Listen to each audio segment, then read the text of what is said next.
Yeah, that you could probably show up. Okay. But I'll tell you something. Won't be me. Okay, gotcha. All right. Darn it. Thank you, Mr. Warner. I got another group I got to kind of get over here. Yeah. Okay. Thank you.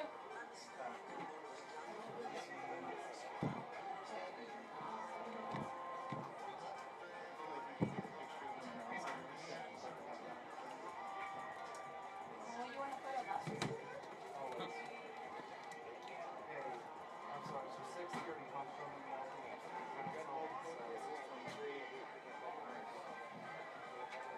My coin toss coming out. Hey, no problem. Thank you. Grab that mic. Why don't you grab that mic? Just stay there. That way I won't forget to do this. Look at your papers right there. Hold on. Here we go. Here we go. Here we go. Oh. Somebody's really wanting to get in touch with Give me a little bit. one of the coaches over there. Boom. Got it. There we go. That phone's been ringing since I got Oh, it.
to midfield for our homecoming festivities.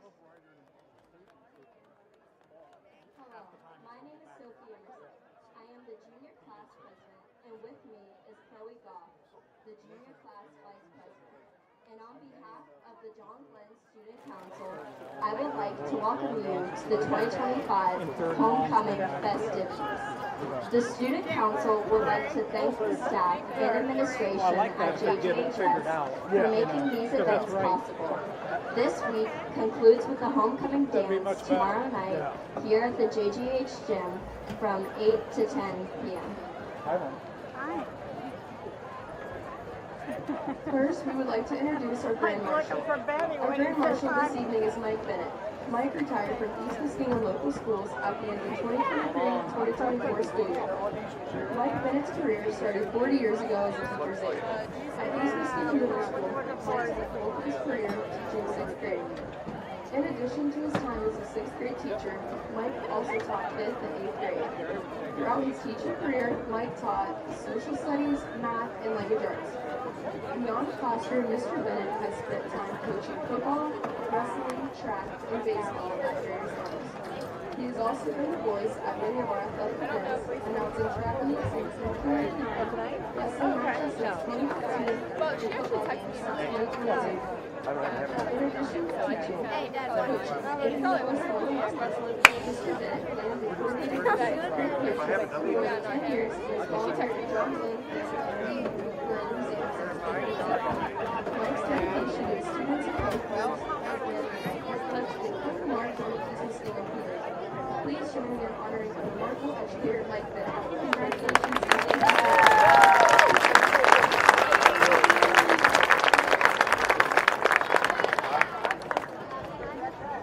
Please join us in welcoming back last year's homecoming queen and king.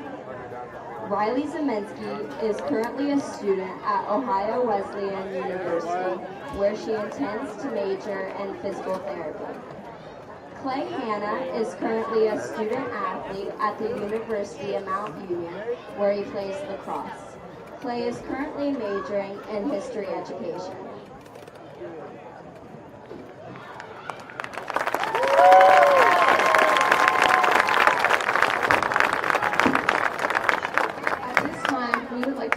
Our 2025 Homecoming Court. Our first member of the Homecoming Court is Ben Stamm. Ben is joined today by his parents, Greg and Annie Stamm, and his little sister, Maya Stamm. While at JGHS, Ben has been a member of both the soccer and basketball teams and part of JG Company. Ben's favorite memories of high school include being in the student section for Friday Night Lights, getting to participate in 2 school musicals, and enjoying his time as a 6th grade camp counselor. After graduation, Ben plans to attend the Ohio State University and major in engineering.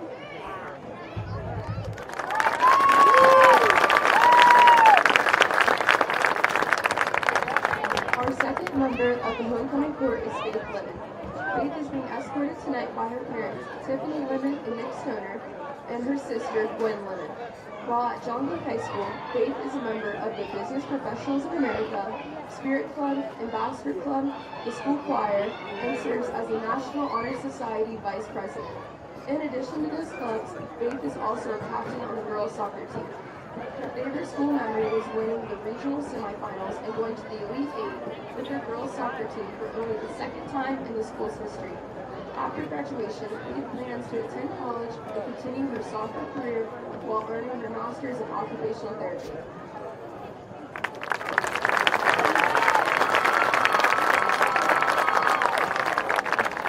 Our next member of the court is Braden Davis.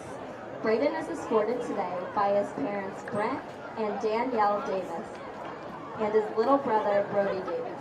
You've certainly seen Braden Davis on the sidelines as a student section leader. In addition to cheering on all the Muskies, Braden is a member of Captain's Club, Student Council, Ambassadors Club, Spirit Club, Symphonic Choir. He is also our sports reporter for the Friendship 7 News and a member of the barbecue science class. Braden is a multi-year varsity letter winner on the basketball team. In the future, Braden plans to attend college and major in either business or education. Braden shared that his favorite memory of high school was attending the Huggins basketball camp over the summer with his teammates and enjoying the quality time of being together and getting to work on the game of basketball.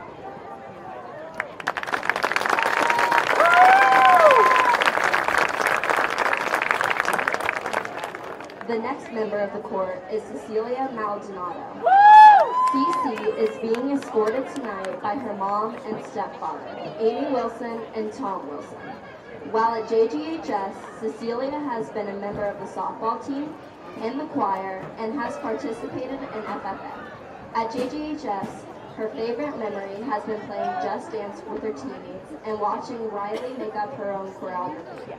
After graduation, Cecilia plans to attend college and study marine biology.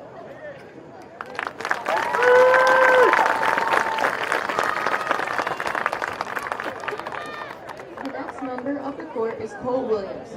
Cole is being escorted today by his grandfather, Randy Russell. Here at John Glenn, Cole is a member of JG Company Spirit Club and has participated in student council as well as being in both band and theater. Cole's favorite memory of JGHS is the annual trip that JG Company takes to Easton every year to sing Christmas music. In the future, Cole plans to go to college and double major in both social work and musical theater.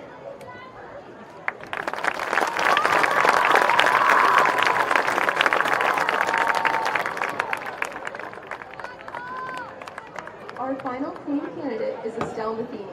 Estelle is being escorted tonight by her parents, Tim and Jackie Matheny, and her big brother, Wyatt Matheny. While at JGHS, Estelle was a member of Student Council, Outdoors Club, FFA, Orchestra, Choir, and Spirit Club. You've likely seen Estelle on the soccer or softball field as a 4-year varsity letterwoman in both sports. As a student at Mideast, Estelle is involved there with their Ambassadors Club, Student Council, National Honor Society, student of the program for both first and second semester, and participates in Drug Free of America, Skills USA, and the SADD program. After high school, Estelle plans to further her career in cosmetology and eventually open her own salon and spa. Estelle shares that her favorite memory of JGHS was being a part of the 2024 soccer team and reached the Elite Eight in tournaments.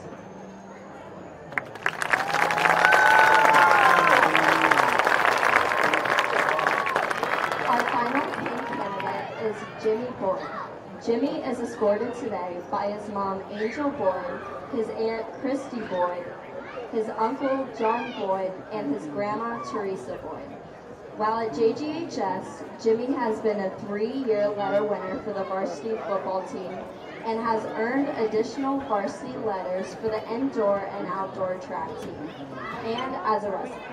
Other than athletics, Jimmy is a member of Captain's Club, Spirit Club, Ambassador Club, Student Council, and Business Professionals of America, National Honor Society, FFA, and is a student section leader. His favorite memory of high school was during his sophomore year when the football team qualified for playoffs.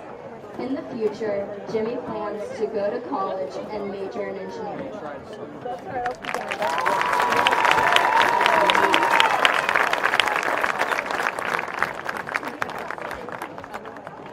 We will now announce this year's homecoming king and queen.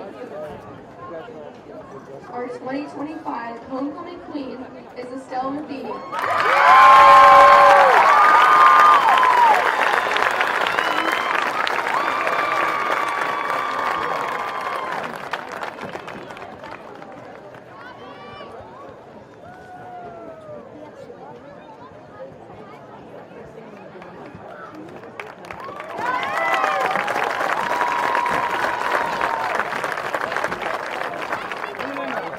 Our 2025 homecoming king is Braden Davis.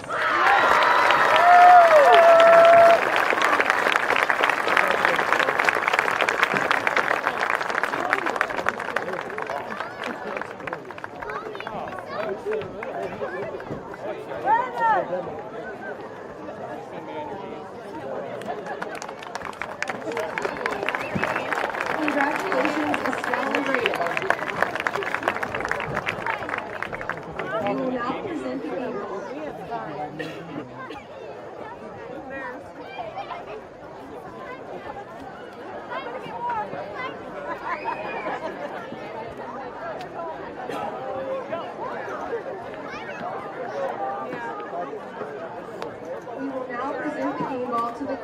Please welcome Estelle.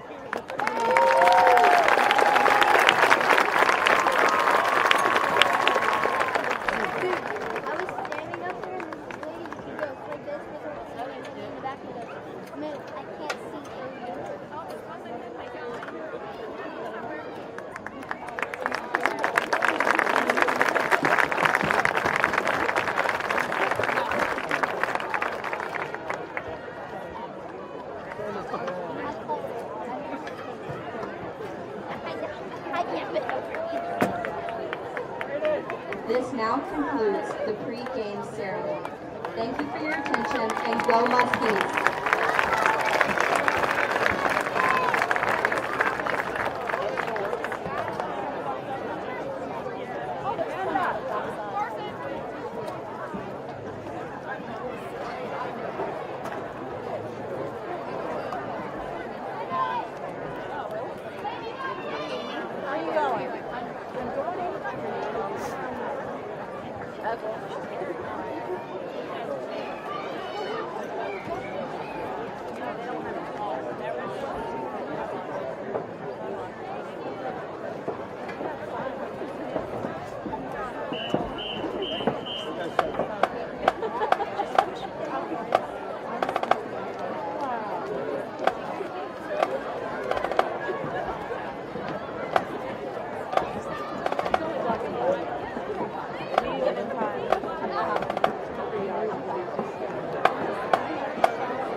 High school football from ABC Sports on WILE-FM, Byesville, Cambridge.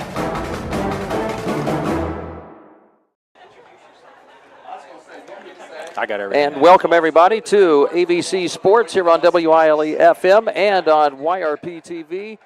The John Glenn Little Muskies homecoming week number 6 here at New Concord. A beautiful evening for it as Matt Edwards' Muskies come into this one tonight, 3-2 on the season. Steve Norman's Meadowbrook Colts come in at 1-4 and trying to rebound from a 30-point loss to Philo last week. Mike Snively and Dave Davidson here in the booth. Mike Mitchell and Joel Lasigo on our video crew here for this one on this multicast here tonight.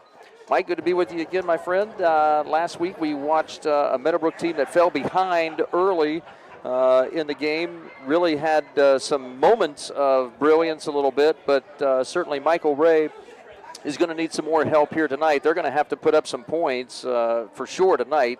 The defense has given up quite a bit. Yeah, no doubt about it. I think first and foremost, and we talked about this last week against Philo, Meadowbrook's going to have to stop the run defensively, and offensively they've got to establish a run game to get the passing game to work downfield. Last week was a struggle stopping the run game. Last couple weeks, quite frankly, have been struggles stopping the run game. So they've got to find a way to fix that defensively first, and then offensively, Michael Ray, he's going to have a plethora of receivers to throw to. We'll see if the John Glenn defense is up to the task of the Meadowbrook pass game. Well, last week the Colts defense struggled against a two-headed monster against with Philo. The quarterback running back tandem really caused them a lot of problems in the run game. And tonight they have, they're going to have Edwards and Metzger to deal with here for John Glenn. No small feat, about the same sort of team, I think, that at least offensively that Philo threw at him last week. Yeah, Metzger's, he's already ran for 364 yards this year, 15 touchdowns, 12 of those rushing, 3 receiving, and a kickoff return for a touchdown. So Reese is a multifaceted player, and he can score a couple different ways. Owen Edwards, he's run the ball well for the Muskies this year, but he's also completing 70% of his passes. So Meadowbrook, like I said, they're going to have to find a way to shore up the run defense, and then we should have I look for a very good, closely contested game tonight. And now our national anthem by J.G. Company. Brought to you by Southeastern Ohio Credit Union.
Excellent once again, J.G. Company with our national anthem brought to you by Southeastern Ohio Credit Union.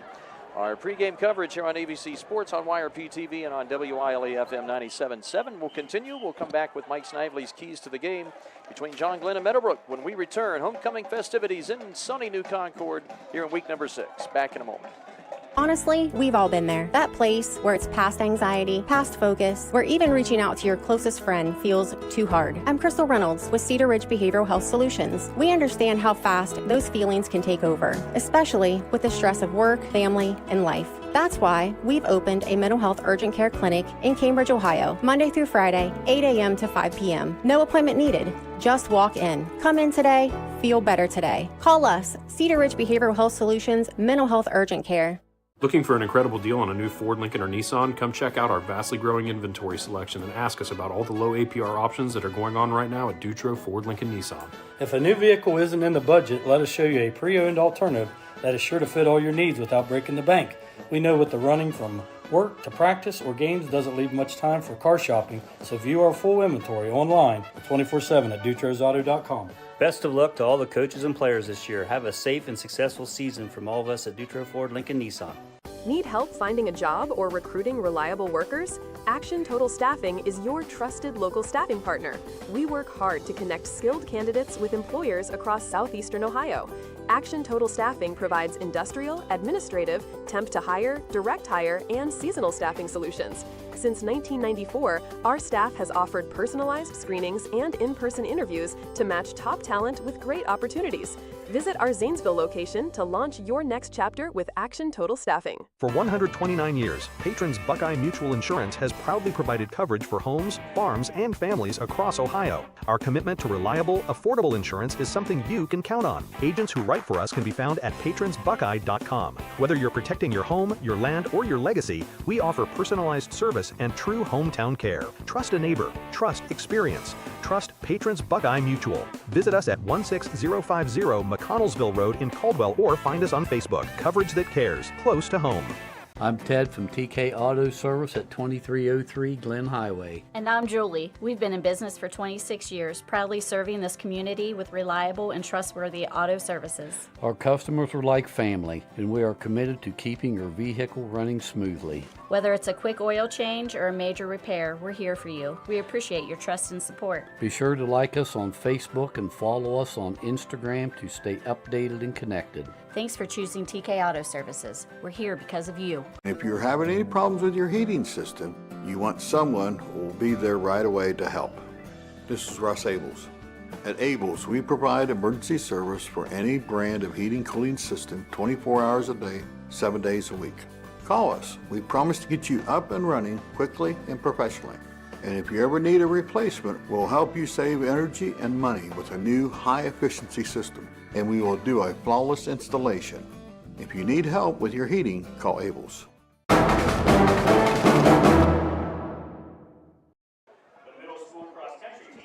Welcome back on ABC Sports. Mike Snively and Dave Davidson in the booth. Mike Mitchell, Joel Lasigo on YRP TV video crew. We were talking about the Meadowbrook Colts before the national anthem, brought to you by JG Company and Director Minda Kaiser. Southeastern Ohio Credit Union sponsoring our national anthem here on homecoming night in New Concord. John Glenn Little Muskies here trying to rebound after a disappointing loss on the road last week, giving up 52 points to Sheridan. Definitely not a good stretch there of not a good week for John Glenn last week. Went to Sheridan. Actually, it was in the game for most of the first half and a little bit of the second half, and then Sheridan just opened it up and scored 51, I believe, on the Muskies last week. But John Glenn tonight has to control the ball offensively. They want to go right at the heart of the Meadowbrook defense. And defensively, they have got to find a way to get pressure on Michael Ray. Michael Ray, he's a talented quarterback, can do a lot of things, but the games that he's been pressured, and as does any other quarterback, they tend to struggle just a bit. Well, what they're looking for, too, they need a nice game tonight out of Ryder Pennington, especially in the receiving game, too. The passing game has been a little bit to be desired for John Glenn the last couple of weeks or so. I think they would like to have a little more balance than what they've had, but they've been relying on Reese Metzger back there really just to carry the 80 to 90% of the load. Yeah, John Glenn's only completed 29 total passes this year, and Ryder Pennington's caught over half of those. He's caught 15 for 247 yards and 3 touchdowns. You look at Meadowbrook, they've got a guy, Braylon Lowry has 30 catches, Bentley Cedor has 24 catches, Jacob Burris has 11 catches, Blake Lappert has 17 catches. So Meadowbrook has a lot more guys out there that with more experience in terms of receiving. Now, the question is, like I said earlier, can they get the pressure on Ray to, maybe make his passing game just a little bit harder. Now, one thing Ray can do is he's able to escape, and he actually throws the ball better rolling to his left, and he's a right-handed quarterback. But when he rolls to his left, he can flip his hips and he can chuck it. Keys tonight for John Glenn to get a homecoming win. Well, one, they have to, like I said, they got to have ball control. They've got to start running the ball in between the tackles right off the bat. I've noticed one thing with Meadowbrook, if you in between tackles seems to be their vulnerability, and they do have to get pressure in a variety of ways. They're going to have to, Coach Bendel's defense, they're going to have to bring some type of pressure off of the outside and just get Ray off tempo just a little bit. And for Meadowbrook, obviously, you said, I mean, defensively, they've got to force John Glenn into some 3rd and longs and gain some field position. They struggled with that all last week against Philo. Yeah, Meadowbrook's going to have to limit the John Glenn run game. That's their first and foremost. If you can't stop the run, you might as well just stop right there. And then they're going to have to stretch the field offensively. They got enough weapons. That's the thing. I think Meadowbrook has more weapons than John Glenn. They're just going to have to maybe try to out-weapon them tonight and see where the chips fall at the end of the game. Well, the interesting thing in this series here, Mike, is that for decades, these two teams never met up. Now, they have been pretty much regularly on the schedule now for about the last 10 years or so. Yeah, 2016, that's crazy, Dave, because we figured a little over 50 years these teams never played. Their first game was 2016. They've played 10 times. Since 2016, one year they played twice because of a playoff game. But the record right now, Meadowbrook leads the series 6-4. But the interesting stat, in terms of scoring points in those 10 years, John Glenn has outscored Meadowbrook by 78 points, even though they are not leading the series. They only have 4 wins of the 10 games. So I think that's the stat of the night right there in terms of the series. And we'll see how this one transpires. Meadowbrook will get the ball first to start here tonight on homecoming night. We'll take a short break, and we'll be back on 97.7 WILE and on YRP TV in just a moment. I was sitting in my car, and it wouldn't start. I lifted the hood, and the engine was falling apart. What would I do?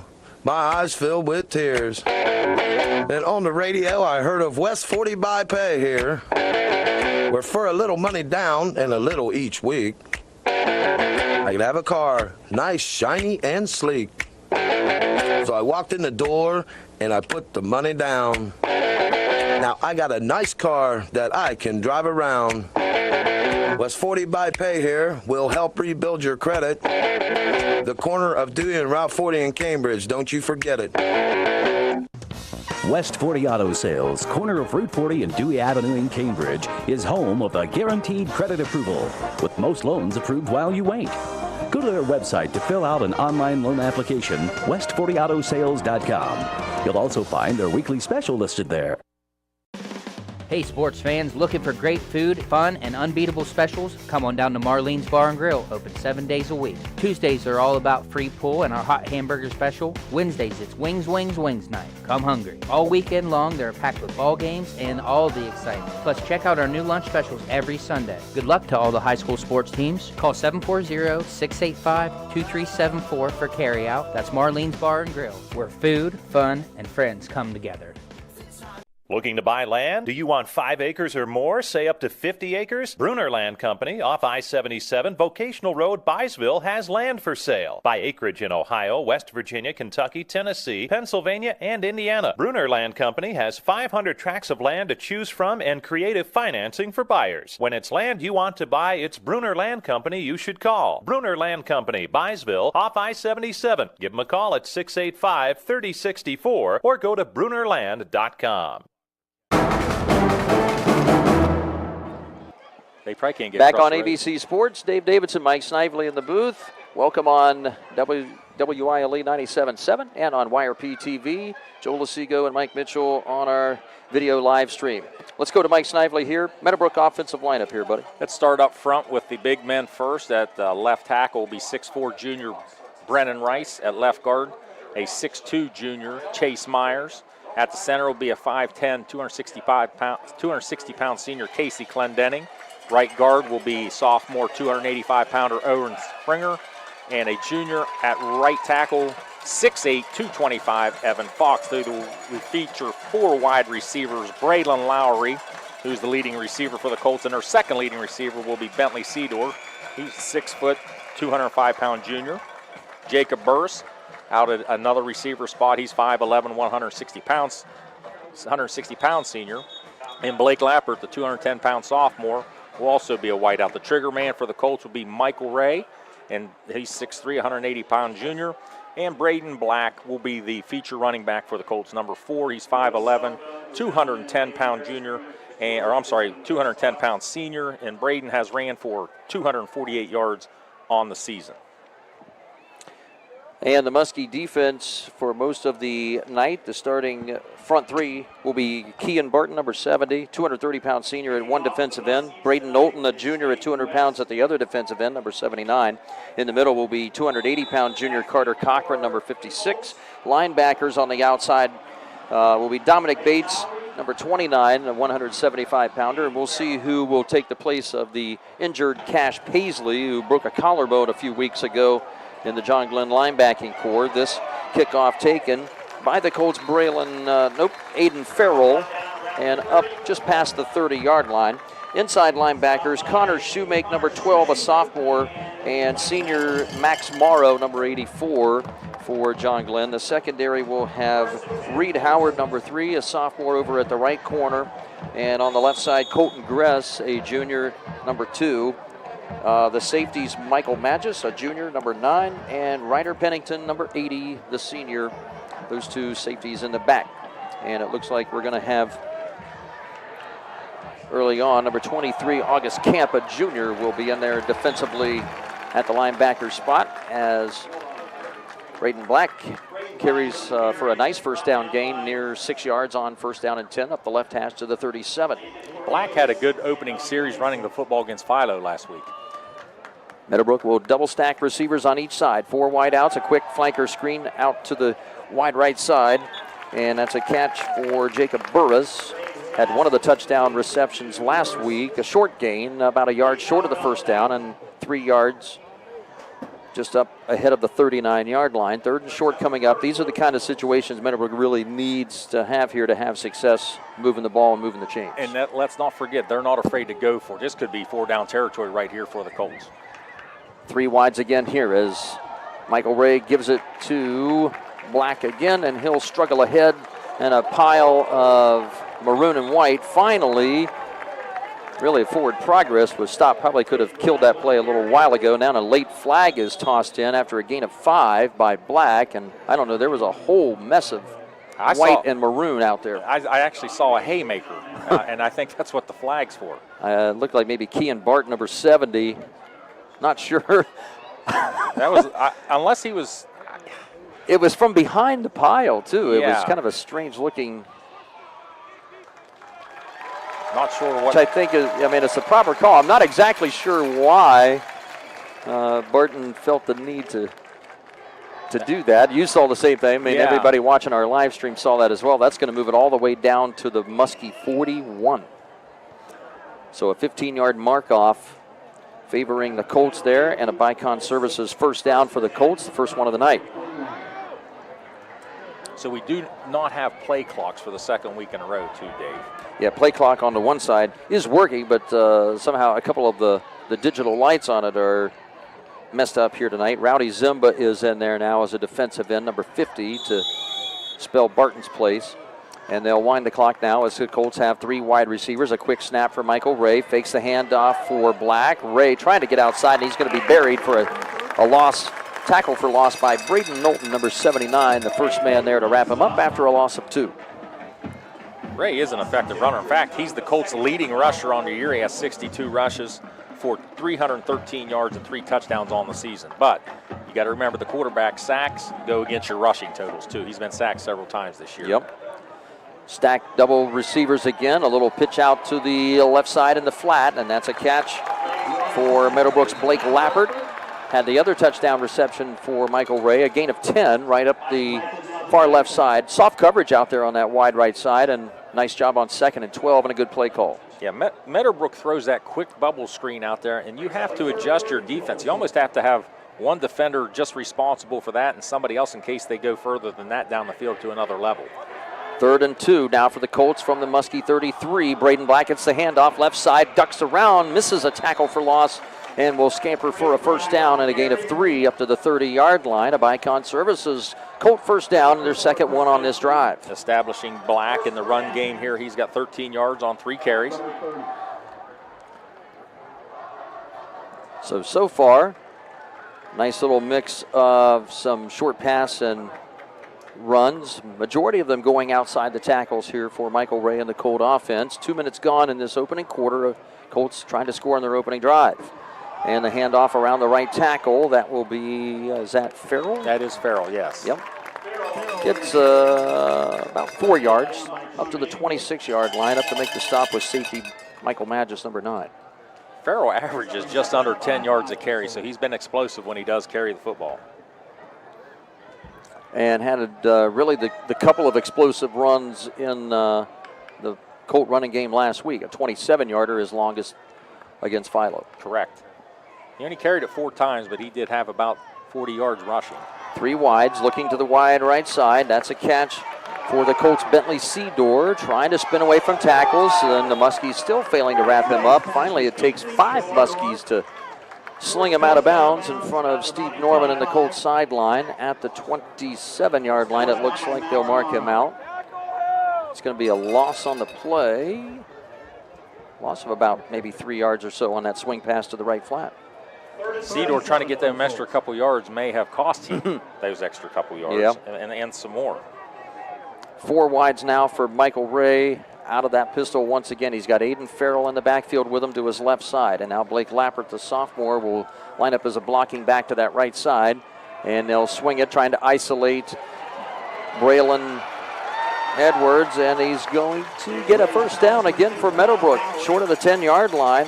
Great toss out there to Braylon Lowry, senior with his first catch. He led the team in receptions a week ago and has another Bicon Services first down for the Colts, and they're driving here on the opening possession. Just over 3 minutes gone. Toss out to the right side, the sweep for Farrell, and he's dragged down by Kean Barton and Magis after no gain. Meadowbrook trying to play fast, but I believe they can exploit Braylon Lowry one-on-one. Braylon, the senior, he's really an intelligent wide receiver. When he catches the ball, he also makes a lot of people miss. Just a good player to have on the football field. Lowry and Lappert stacked to the left side. 2 more receivers stacked right. Handoff for Farrell. And he's bottled up inside, going off the right side of the line. And then Barton comes in and throws him backwards. Connor Shoemake was the sophomore linebacker to really stack that play up after a gain of just 1 yard. Maybe 2, I guess. They'll give him forward progress just in front of the 8-yard line. So important down here, 3rd and 6. Obviously, Meadowbrook's in 4-down territory. Just under 8 minutes to go in the first quarter. Colts trying to score in the opening drive. Quick throw out to the left flat. It's caught by Lappert, and he'll score. He beats Magis to the end zone, and it's a touchdown for the Colts. That will be Lappert's 3rd touchdown on the year. His 2nd catch tonight for 21 yards.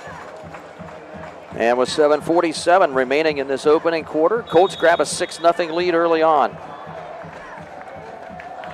Haley Arnold will come on to attempt the extra point. She's 14 of 19 on the year on extra point attempts this year. Haley Arnold, number 21, right-footed kicker. Braylon Lowry will hold it. Nice snap back to Lowry. Low kick, line drive, no good. Good snap and a good hold, it looked like. Just never really got under it. And the score remains Colts 6, Muskies nothing. John Glenn will try to score their opening possession when we come back on WILE Sports and on YRP TV. Stay with us.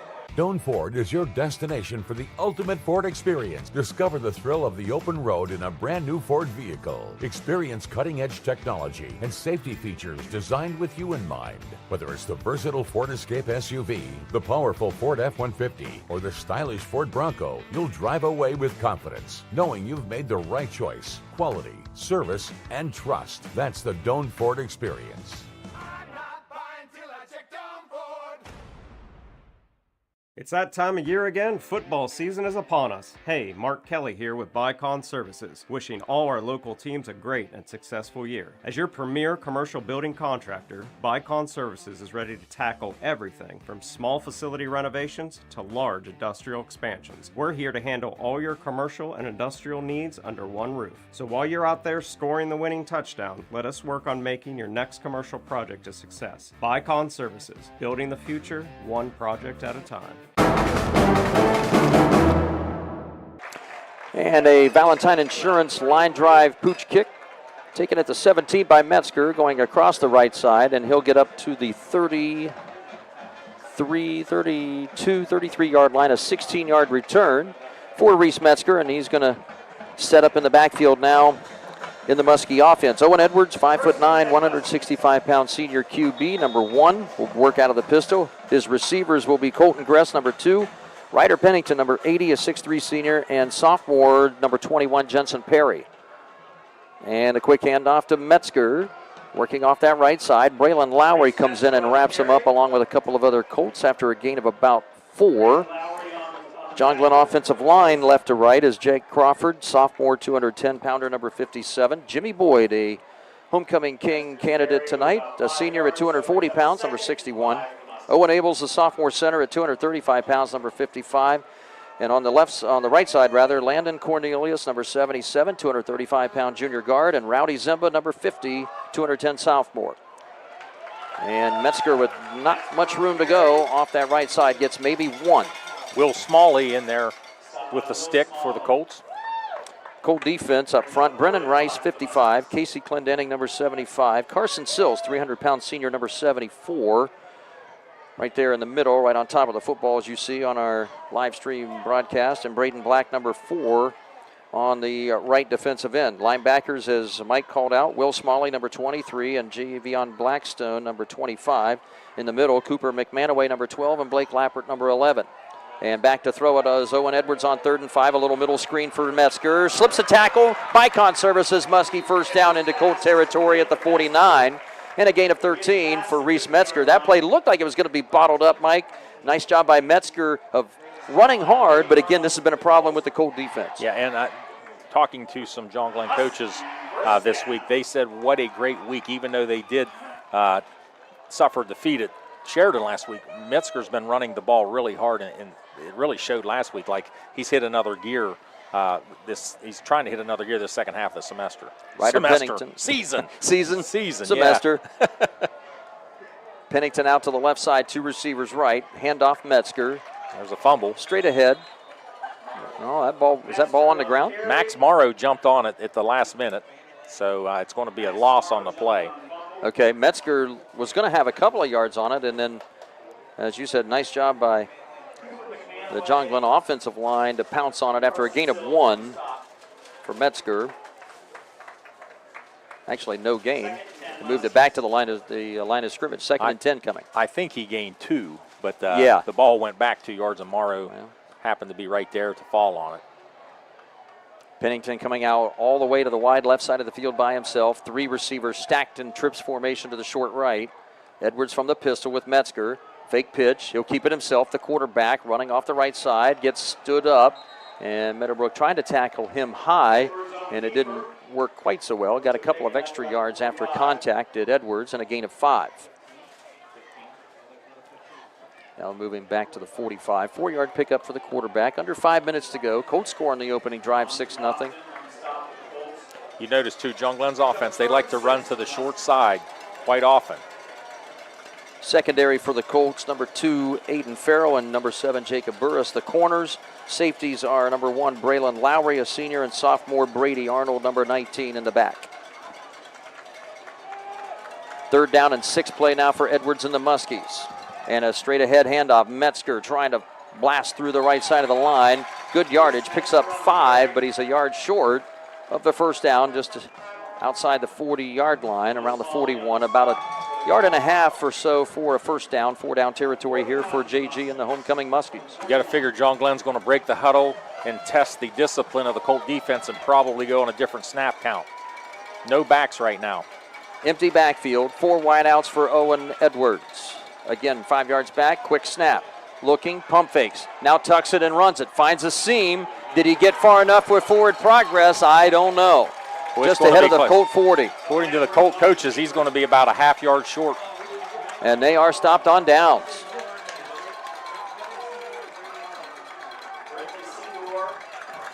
So it looked like John Glenn went 5 wide. Metzger out of the backfield. They did try to, it was supposed to be a throw. It was a design throw, and Edwards did not see anything he liked. Tried to rush out up the middle. Nothing doing. Colt defense stops him about a half yard short. Looked like initially he was looking Pennington's way for maybe a fade or, maybe a back shoulder throw perhaps to that left sideline, but Edwards did not feel comfortable with it, and the Colts take over with 4:19 to play in this opening quarter with a 6-0 lead. Cooper McManaway joins Michael Ray now in the backfield for the first time as a running back. Bentley Seedor to the near side right, 2 receivers left. Handoff, it'll go a big hole off that left side for McManaway, and he gets 7 yards on his first carry of the night. Brought down by Magis again, the safety. You got a lot of secondary people here, Mike, for John Glenn's defense making tackles. McManaway, just his 7th carry on the year. 2nd and 3 play, another quick tempo offensive call. McManaway for a Bicon Services first down, plunging up the left side of the line on another big gain, close to 10 yards to the Muskie 43. Right now, Meadowbrook is gouging John Glenn both in the run and the pass game. And playing very fast. And they'll give it to McManaway this time, and he has stacked up Kean Barton, and got some help from linebacker Jensen Perry, the sophomore, number 21, stacking that up for a loss of a couple of yards back to the 45-yard line. First loss for McManaway. Nolan Sowers also in on that stop as well. Colts looks like they're going to rotate that 3 running back monster of Braden Black, Aiden Farrell, and Cooper McManaway now. And now Braden Black returns to the backfield, a yard and a half behind the quarterback Michael Ray on 2nd and 12. And they'll give it to Black, straight ahead. And wrapping him up was defensive lineman Nolan Sowers, a sophomore, 185-pounder, number 58. Clock running under 3 minutes to go in this homecoming game here at New Concord for the Muskies, but they find themselves trailing by a touchdown. 3rd and 9 coming up from the 42 of JG. I noticed the last play, the Colts had 2 receivers out here to the right stacked, and only Ryder Pennington out here defensively, so 2-on-1 situation. Well, we saw on the opening drive, Mike, some soft coverage by the secondary out, especially out wide on the sidelines. They're certainly respecting the speed of Seedor and Lowry in particular. Now Lappert comes into the slot at the last moment, and Coach Steve Norman and the Colts did not feel too comfortable about that, and so they'll take a Zimba Brothers timeout, their first one of the evening, on a 3rd and 9 coming up from the 42-yard line of John Glenn. And we'll keep it right here for the moment. Our post-game tonight in our homecoming broadcast here in New Concord, we'll have our Lock 9 Pizza Player of the Game for the Muskies, our +1 Pizza Colts Player of the Game, and our Guernsey Muskingum Electric Cooperative Power Lineman of the Game that Mike Snively will be astutely selecting all 3 of those. Already taking notes on it, Dave. Night. Taking my notes on it. I know it. You know, Dave, another interesting fact about this game is Steve Norman, the head coach who calls the offense for Meadowbrook, and Mitch Bendel, the defensive coordinator who's obviously calling the defense for the Muskies right now, they taught in the same building for over 20 years. Yep. And Steve Norman was on Coach Bendel's staff at Meadowbrook. Mm-hmm. So a lot of familiarity between the two. Oh, yes. A lot of cross connections here in this game, coaching-wise, in this football contest. 2 stacked receivers on each side, 4 wideouts for Michael Ray on 3rd and 9. And a throw over the middle. Bentley Seedor caught at the 32-yard line, scampering up the center of the field, finally thrown down by linebacker number 29, Dominic Bates, but a big Bicon Services first down at the John Glenn 10-yard line again, a 1st and goal. Another gouging play. Meadowbrook right now making it look very easy. Another 30-plus yard gain in the pass game. That middle of the field was completely open for Seedor. 3 wides for Michael Ray. Throws one quickly out to the flat, Blake Lappert. Lappert almost spun away from a tackle, but again, really both defenses right now tackling high around the shoulders, and not a lot of low tackling here. And nearly August Camp, the junior, who finally threw down Seedor after a gain of about 6, nearly gave up a touchdown there. 2nd and goal. Ray gives it to Black. Black's hit at the line of scrimmage and dropped right there immediately. Nice penetration by both the defensive ends, Keegan Barton and Braden Knowlton, number 70 and 79. You know, back to the last play when Lappert caught that quick screen. Lappert's not a kid you want to hit high. He's got some solid thighs on him. You know, he's just going to keep driving you and keep running with you. For sure. 3rd and goal now. John Glenn with their backs to the wall, trailing 6-0 with just over a minute to play in this first quarter. Colts threatening again at the JG 4-yard line. Ray sorting out the offense. 10 seconds now on the play clock as the back judge signals with both hands. No play clock tonight, now down to 5. And Ray with a high snap tries to scamper up the left side, and he is going to be brought down. Nice tackle by Connor Shoemake, the sophomore linebacker, number 12, stopping Ray for a gain of maybe 2, just short of the 2-yard line. So obviously the play of the game thus far tonight, Dave. And I'm trying to get a spot on the, okay, it is just inside the 3-yard line. Good call, good spot. Now they may be able to, looks like they're going to have to run a play.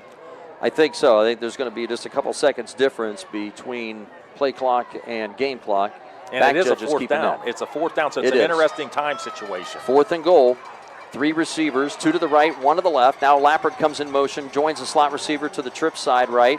Black in the backfield, ready to throw it over the middle. It's deflected. And I think maybe that number 58, Nolan Sowers, the sophomore, may have got a hand on that quick slant pass.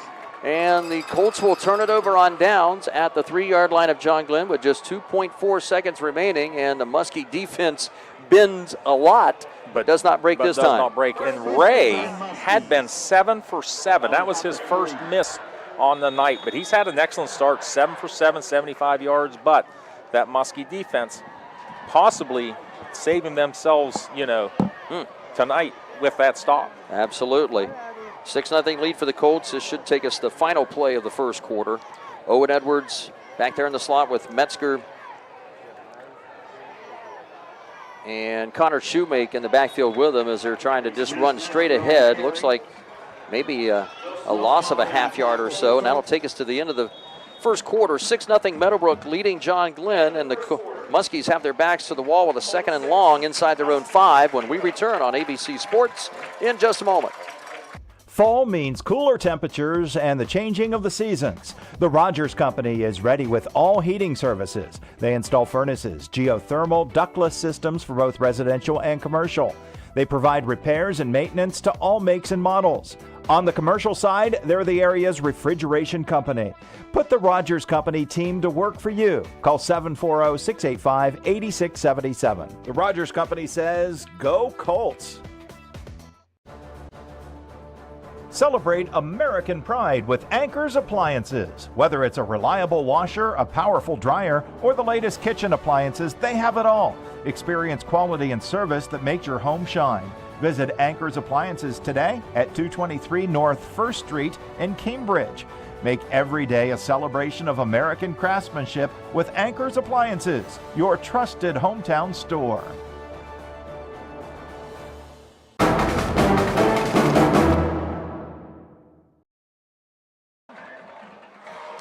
Welcome back on ABC Sports on WILE-FM and YRP-TV. Joel Lasigo and Mike Mitchell on our video crew. Mike Snively and Dave Davidson in the booth. Quick stats here for the first quarter. Meadowbrook ran 20 plays. John Glenn just 8. And like I said, Ray had a good start, 7 for 8, 75 yards for Michael Ray. And Owen Edwards will work from the pistol. And Metzger now on a sweep to that left side. Gets out of the shadow of their own end zone at least, up near the 8-yard line. A gain of about 5 after being stuffed for a loss. Maybe 6 yards after they started behind the line of scrimmage. So Metzger maybe close to one of his largest gains. In fact, his largest gain so far. 6 yards being his largest gain, and 18 yards on 5 carries total for Reese. This, I hate to say it all, this early in the ballgame, this is a huge 3rd down for John Glenn. 3rd and 5 from their own 8. Trailing 6-0 early second quarter. Edwards has 3 receivers, 2 to his right side on the wide side. Flag comes in at the snap of the ball. Edwards tucks it and runs it toward the Meadowbrook sideline. He's going to dive forward. Going to be pretty darn close to the first down, within a yard or within a half yard or so. May have gotten it, but this flag may just wipe it all out anyway. Both side judges threw the flag at the same time, so it's got to be something along the line of scrimmage like, illegal shift or illegal procedure. Well, if someone lined up in the neutral zone, they would kill that play before it started. Is that right? You would think so. Yeah, and it was on. It was on John Glenn. Oof. So I don't know if Edwards got the first down, but it was very, very close. It looks like Meadowbrook is going to take it. They're going to take the penalty and bump them back to make it 3rd and 9. Yeah, so it's actually a half the distance penalty. I guess it's going to be a 4-yard penalty, essentially. Back to the 4-yard line, 3rd and 9, as you said, with the clock running. 11:05 to play in this first half. Colts 6, Muskies nothing on homecoming night here in New Concord at John Glenn High. Estelle Matheny, the homecoming queen, and Braden Davis, the student section cheerleader over there.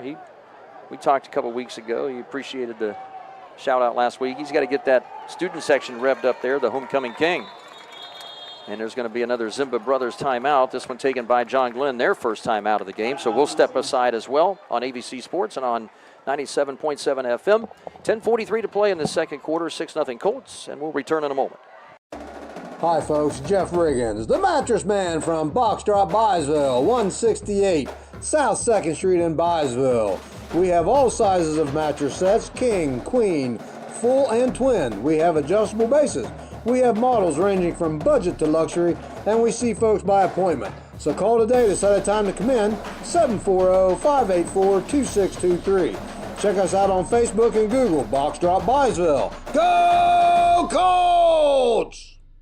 Founded in 1987 with hard work, dedication, and a commitment to quality, the Zimba Companies has grown from a small family operation into a trusted leader in excavation, trucking, concrete, and environmental services. Built on a foundation of safety, respect, accountability, teamwork, loyalty, and grit, the Zimba Companies continues to evolve while staying true to our core values, always putting people and service first. Whatever the job, our team is here to help you simply just do. Call us today at 740-452-1880 or visit our website at www.zembacompanies.com.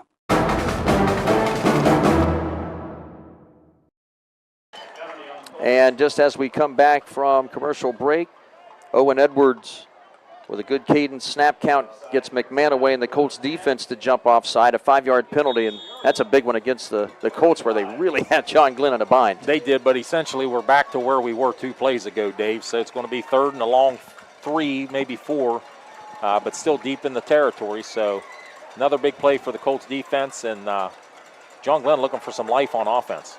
Ball on the left hash in front of the 10-yard line. 3rd and a short 4. Edwards with Metzger on his right, looking to throw toward the left sideline. Pennington's there. Did he get it in bounds? No. Did not catch it. Didn't catch it either.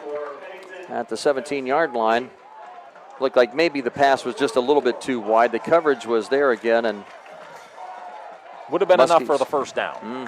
Muskies are going to go without a first down here now on this possession, and they are going to have to punt it from deep within their own territory, and Jensen Perry will have his work cut out for him here. Standing back just a yard or so inside his own end zone. 10:37 to play second quarter. And the Colts, is that Lowry or I believe that's Aiden Farrell. Farrell back to receive. Seems like Farrell's standing really, really deep. Jensen Perry, a nice spiraling punt. Screwballs to the 45. Dropped it for a moment. Farrell scoops it up in front of him. Boy, another fortuitous bounce. We saw that happen a couple times to Meadowbrook last week.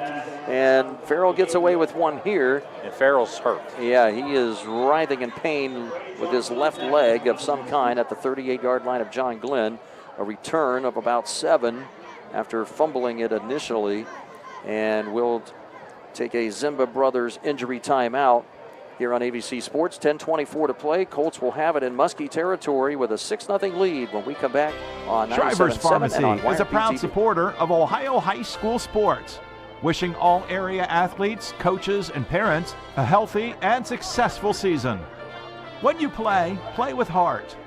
Local and independent since 1979. Shriver's Pharmacy, because we care.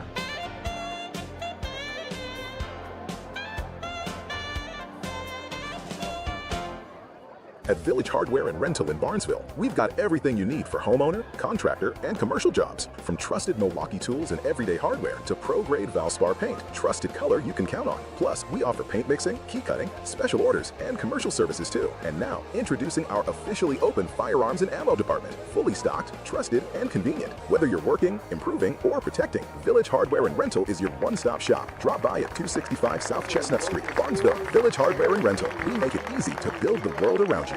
At Doan Ford, your family means the world to us. Our parts and service department work to make sure your family arrives at their destination safely. Our collision department takes pride in getting your family back on the road. Whether you're taking a trip, going grocery shopping, or taking the kids to school, choose Doan Ford. we will be happy to help you.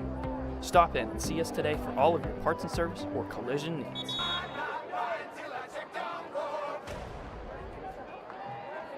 All right, and we'll take a look at Mike Snively, our Sergeant Construction High School scoreboard. Cambridge and East Liverpool scoreless. Philo leads Crooksville 8-0. Tri-Valley over Maysville right now 14-0. Sheridan leading the Riverview Bears 21-0. No surprise there. First down and 10, Colts from the Muskie 38-yard line. Big hold right side for Braden Black, and a Bicon Services first down. Went back to his left and found daylight between left guard and left tackle. And another big gain, 15 yards for Braden Black, and that's his longest run of the night. Correct, 32 yards on 6 carries for Braden Black. Black's got the train moving on the track north and south. This Muskie defense is reeling in this first half so far. Another handoff for Black straight ahead as he tiptoes his way toward the 20. A gain of 3, and stacked up by big defensive lineman Landon Cornelius, 235-pounder. Number 77 right there in the middle, spelling Cochran for just a bit. Cooper McManaway now is going to replace Black, but Coach Norman's got to really like what he's getting in between the tackles with his running game. And honestly, Mike, you know, we saw them play at home against Philo last week. This team just looks like they're more enthused, a little bit more bouncing their step here early on, even with the before the 6-0 lead. McManaway gets the handoff. He'll be stopped for no gain. Nice job, Kean Barton, defensive end, along with linebacker Dominic Bates, number 29. Just a little bit more. A little more. Now, a little more jump in the step. I will say this: that Philo team is absolutely enormous, and they're strong. And I tell you, Philo is a really good, solid football team, and I had them twice this year, and I had them against New Lexington, which is really good. New Lexington's really good, but you know, watching Philo a couple times now, they're pretty darn good. Well, it looks like New Lexington is the class of the MVL so far.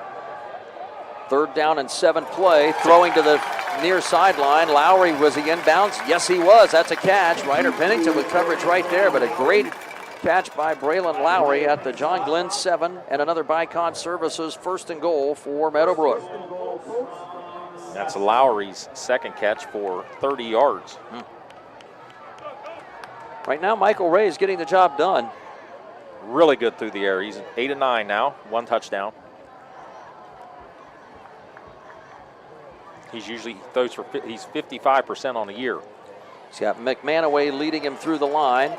Ducks outside right, trying to juke and jive his way past the Muskie strong side of the defense, inside the 5, and he'll be stopped at around the 3 after a gain of what looked like maybe close to 5. Yeah, I gave him 4 on the stat sheet here, Dave.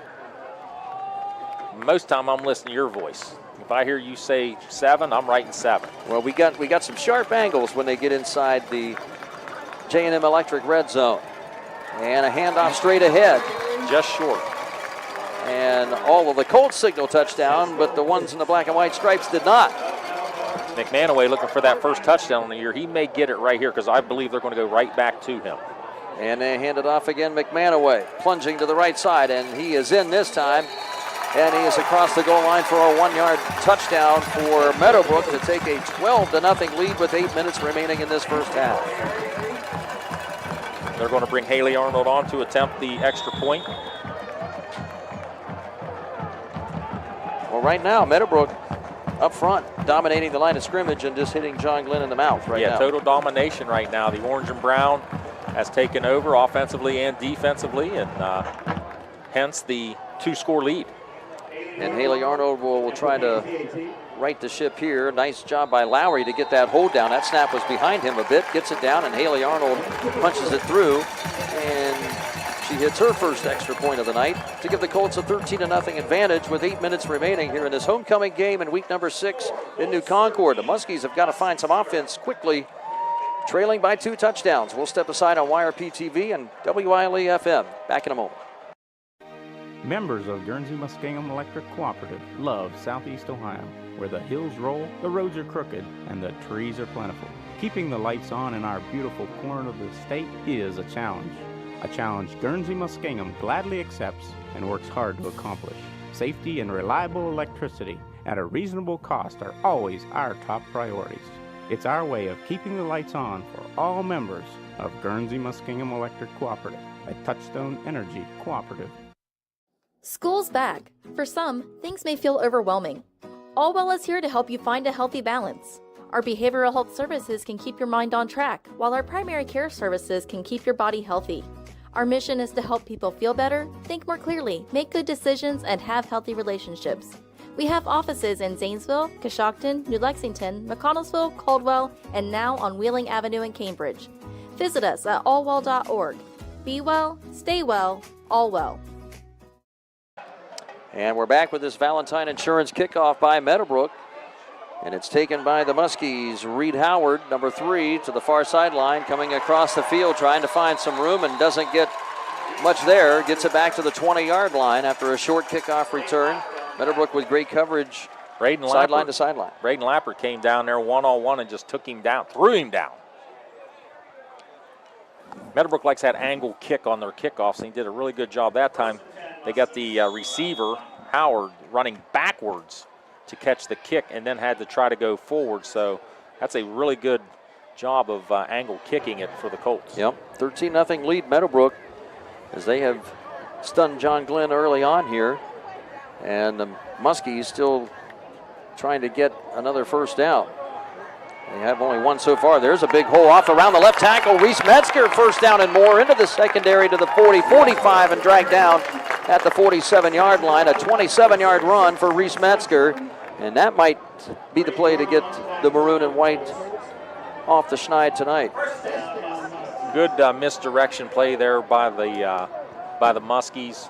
Metzger, who I thought if he stayed to the outside may have had a chance to break it, but he's a lot faster and better running back than I ever thought about being, so I'll just keep my mouth shut on that.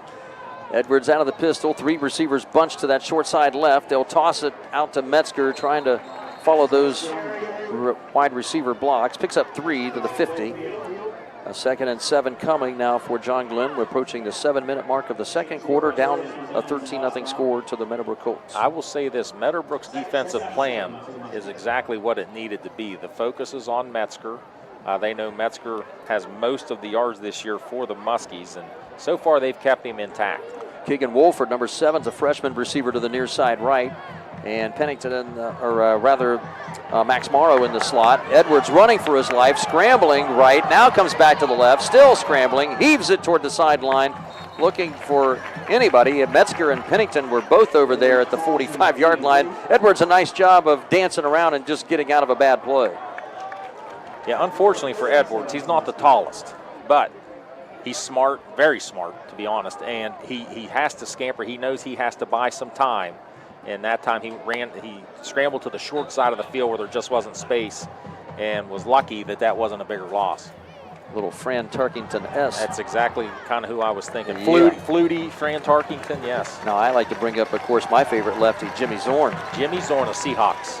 3rd and 7 play. Edwards around the end. Got some daylight at the last moment across the 45. Is he able to stay in bounds for a Bicon Services first down is the question. I think he's going to be marked short. He's going to be maybe a yard short. Yep, they put him at the 44. Similar situation we had earlier where they went with no backs. Let's see if the offensive play call changes here. Well, I mean, quite honestly, why wouldn't you give it to number 8 here again? This time 8 is split out again, so it's going to be no backs. Empty backfield, 4 wide receivers, 2 to each side, with Metzger now in the slot right. Clapping, trying to draw him offside. Edwards up under center, and they get him. Colts jump off again as Edwards went from the pistol, ran up behind center, and did another clap. And this time the Colts were expecting the quarterback dive, and it didn't happen. That's what you call plan B. Plan A was see if we can get him to jump. Plan B was see if we can get him to I bet plan C was timeout. That's just my guess. Just my guess. Clock running at 6:20. Penalty against the Colts offside gives the Muskies a Bicon Services first down inside the Colt 40-yard line. Down 2 touchdowns, 13-0. Halfway through this second quarter. Handoff Metzger around the left tackle. Slips through a couple of Colts and drags a couple with him to the 35, a gain of 4. Metzger. Smalley is there with the tackle again, along with trying to find numbers. That is Big 75 Clendenning. Casey Clendenning. 52 yards on 8 carries for Reese. He averages over 100. Yeah, don't forget half of those came on 1 carry.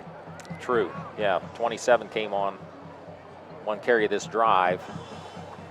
So this is a game that John Glenn's going to have to try to, scratch and claw to try to get back into. Pennington and Perry, wideouts to the left side. They throw it that way. A little quick flanker screen out to Pennington. Short gain, gets a couple, but the Meadowbrook Colts defense is right there. Flying in from the safety spot was Aiden Farrell, who is, that's number 8, not 2. That's Stewart. That's Brendan Stewart. Brendan Stewart, sophomore. So a nice job getting a tackle in on the stat sheet in his brief time in. 3rd down, a long 4. Ball at the left hash at the Colt 33-yard line. Still 4-down territory here for John Glenn, trailing 13-zip. Yeah, definitely 4-down territory, down 2 scores. Pennington wide left.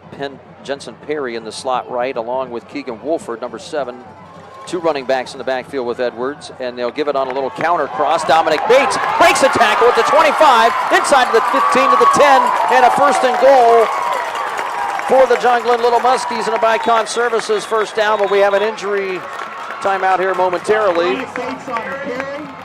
That's Blake Lappert down on the field, number 11 at the 28-yard line, but a nice run for Dominic Bates, his first tote of the night. Just a sophomore. Bates with a strong run, too. Lowered that shoulder, lowered the boom. Almost broke that thing for John Glenn's first touchdown. And again, the defenders we've seen from both sides here have been tackling high, and that cost the Meadowbrook Colts nearly 30 yards on that run by Dominic Bates. So we have a Zimba Brothers injury timeout with 5:12 remaining in the second quarter.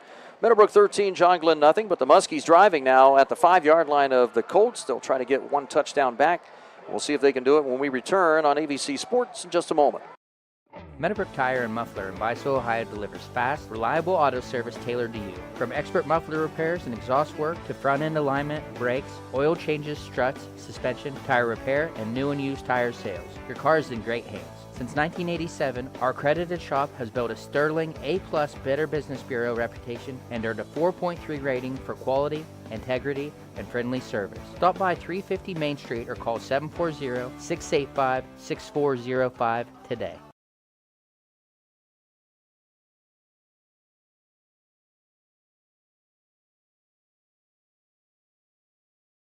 Honestly, we've all been there. That place where it's past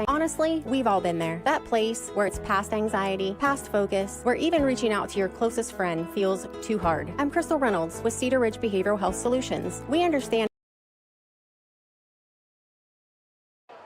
They keep you back on ABC Sports. Mike Snively, Dave Davidson as a 1st and goal for John Glenn. Metzger in the backfield and gets the handoff, trying to get around that left side. A short gain, maybe a yard, stopped at the 4-yard line as Braden Black and company stuffed that run for Metzger for one of his few short gains. Dominic Bates with that 30-yard run the play before, that's just his 9th carry on the year. Connor Shoemake is in the backfield as well as an extra running back to the left side of Edwards. Metzger's on his right. Pennington to the left side as a receiver with Keegan Wolford. And a handoff to Metzger. They're trying, it's almost kind of almost like a wing T scissors kind of a play where they're trying to counter a little bit. No gain on that play though for Metzger as they stop him now on 2 straight runs. Colts defense up to the task. They are up to the task, and just inside the 4-yard line. And if you're Meadowbrook, you kind of know what's coming here. 4 minutes and counting remaining first half. 13-0 Meadowbrook over John Glenn. The Muskies trying to score inside the Colt 4. 3rd and goal. Edwards with the snap. Starts outside left, cuts it back to the middle, and gets cut down around the 2. Gain of a couple for the John Glenn quarterback, 5'9" senior Owen Edwards. That thing's going to be placed just inside the 2-yard line. 4th and 2. The ball's on the left hash. Muskies need 2 yards inside the J&M Electric red zone with 3:25 and counting here in this first half. Colts have scored on an 8-yard Michael Ray pass to Blake Lappert and a Cooper McManaway 1-yard plunge. I'm going to think John Glenn's going to milk this play clock down and call timeout. I would say you're right. And now the back judge is counting off the last few seconds, and we're going to have a timeout taken by the John Glenn Little Muskies. Their second timeout, a Zimba Brothers timeout for JG, and we'll keep it right here during this block here. So some other stuff going on outside of New Concord's homecoming night here. We saw the Rangers with an early 4-2 lead on Cleveland after the first inning in a high-scoring opening inning. 4-2. Brewers and the Reds will start in about a half hour from now. Okay, well, that's why I couldn't find a score. They're set to be Central Time. Yeah, they're Central in Milwaukee. Time. Yeah, they're in Milwaukee. About an 8:05, 8:10 first pitch there. My pal Danny Ingold out in Claysville he'll be watching the Reds and watching college football and listening to us, so he's multitasking out there. I know, and as a Pirate fan, I'm sorry about us beating the Reds. No, you're not. 2 of the 3. No, I'm not. And actually, I didn't. Don't lie to me. I told one of my friends that's a Reds fan that Skeens was shut down for the year. And guess who showed up pitching that night? Skeens. Yeah. So I could talk about Paul Skeens all night. I love that guy. Well, I'll tell you what, he's one special. tough customer. Mm-hmm. Yeah, he's one tough customer, and we got him about another year or 2, and then he'll be a Yankee or a Dodger. Well, let's hope he's not. No. 4th and goal from the 2, and Edwards with Metzger in the backfield. They clap, fake handoff, play action rollout. Edwards slipped for a moment, being dragged down, tries to heave it at the last moment. It's going to be intercepted by Meadowbrook, and it could be a pick 6. Brady Arnold. Now, Arnold, the safety, all the way down the far sideline, gets a train, and that could be a 99-yard interception return touchdown. Well, unbelievable. A couple questions I had. I guess Edwards was not down. And can you return it out of the end zone in high school? So can it be more than a 100-yard return? I assume he must have intercepted it outside of the end zone, so like on the 1-yard line. I know what you're saying. I'm not sure. Wow, a 100-yard interception return for Brady Arnold, the 5'10 sophomore, number 19. And what a huge game changer right there already in this second quarter with 2:37 to play in the half.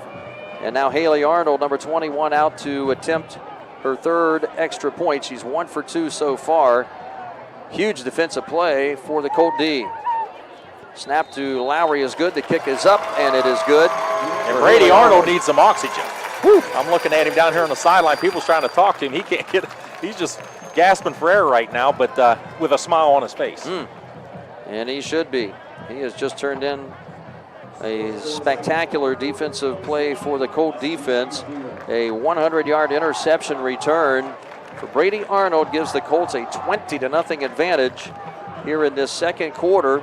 And I mean, I know a desperation throw. I mean, Edwards really just didn't have a whole lot of choice. He was trying to make a play. 4th and goal, just trying to get it up and rolling to his left. He kind of just heaved it up there and was hoping for something. And Arnold comes down with the touchdown. Dave, I don't think I've ever called a game on a radio where there's been a longer interception return.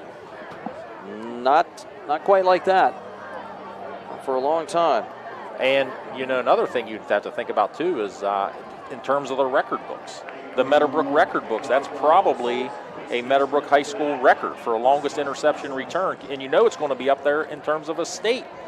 I'm sure there's been a few 100 yards, but not many. So we'll put it unofficially a 100-yard interception return for Brady Arnold, giving the Colts a 20-0 advantage, and John Glenn smarting a bit now. And they really in a must-score situation here before halftime. Squib kick on this Valentine Insurance kickoff taken by Metzger around the 22, bringing it between the hashes up near the 37, 38-yard line, a 16-yard return for Metzger. And the John Glenn offense is right back out on the field after the Colt defense turns in one of their 3 touchdowns in this first half. Okay, so I'm getting clarification. You can return the ball, so it can be an 103-yard interception return, but it can't be a 100 kickoff can't be more than 99 yards. So it can be returned from the end zone, basically, I guess, as long as it's a non-special teams play then. We have a Zimba Brothers timeout taken by the Colts, their second timeout of the half. With a 20-0 lead, the defense will call it. 2:29 remaining in this first half. We'll step aside for 30 seconds, and we'll return on 97.7 and on ABC Sports YRP TV in just a moment. Honestly, we've all been there. That place where it's past anxiety, past focus, where even reaching out to your closest friend feels too hard. I'm Crystal Reynolds with Cedar Ridge Behavioral Health Solutions. We understand how fast those feelings can take over, especially with the stress of work, family, and life. That's why we've opened a mental health urgent care clinic in Cambridge, Ohio, Monday through Friday, 8 a.m. to 5 p.m. No appointment needed. Just walk in. Come in today. Feel better today. Call us, Cedar Ridge Behavioral Health Solutions, Mental Health Urgent Care.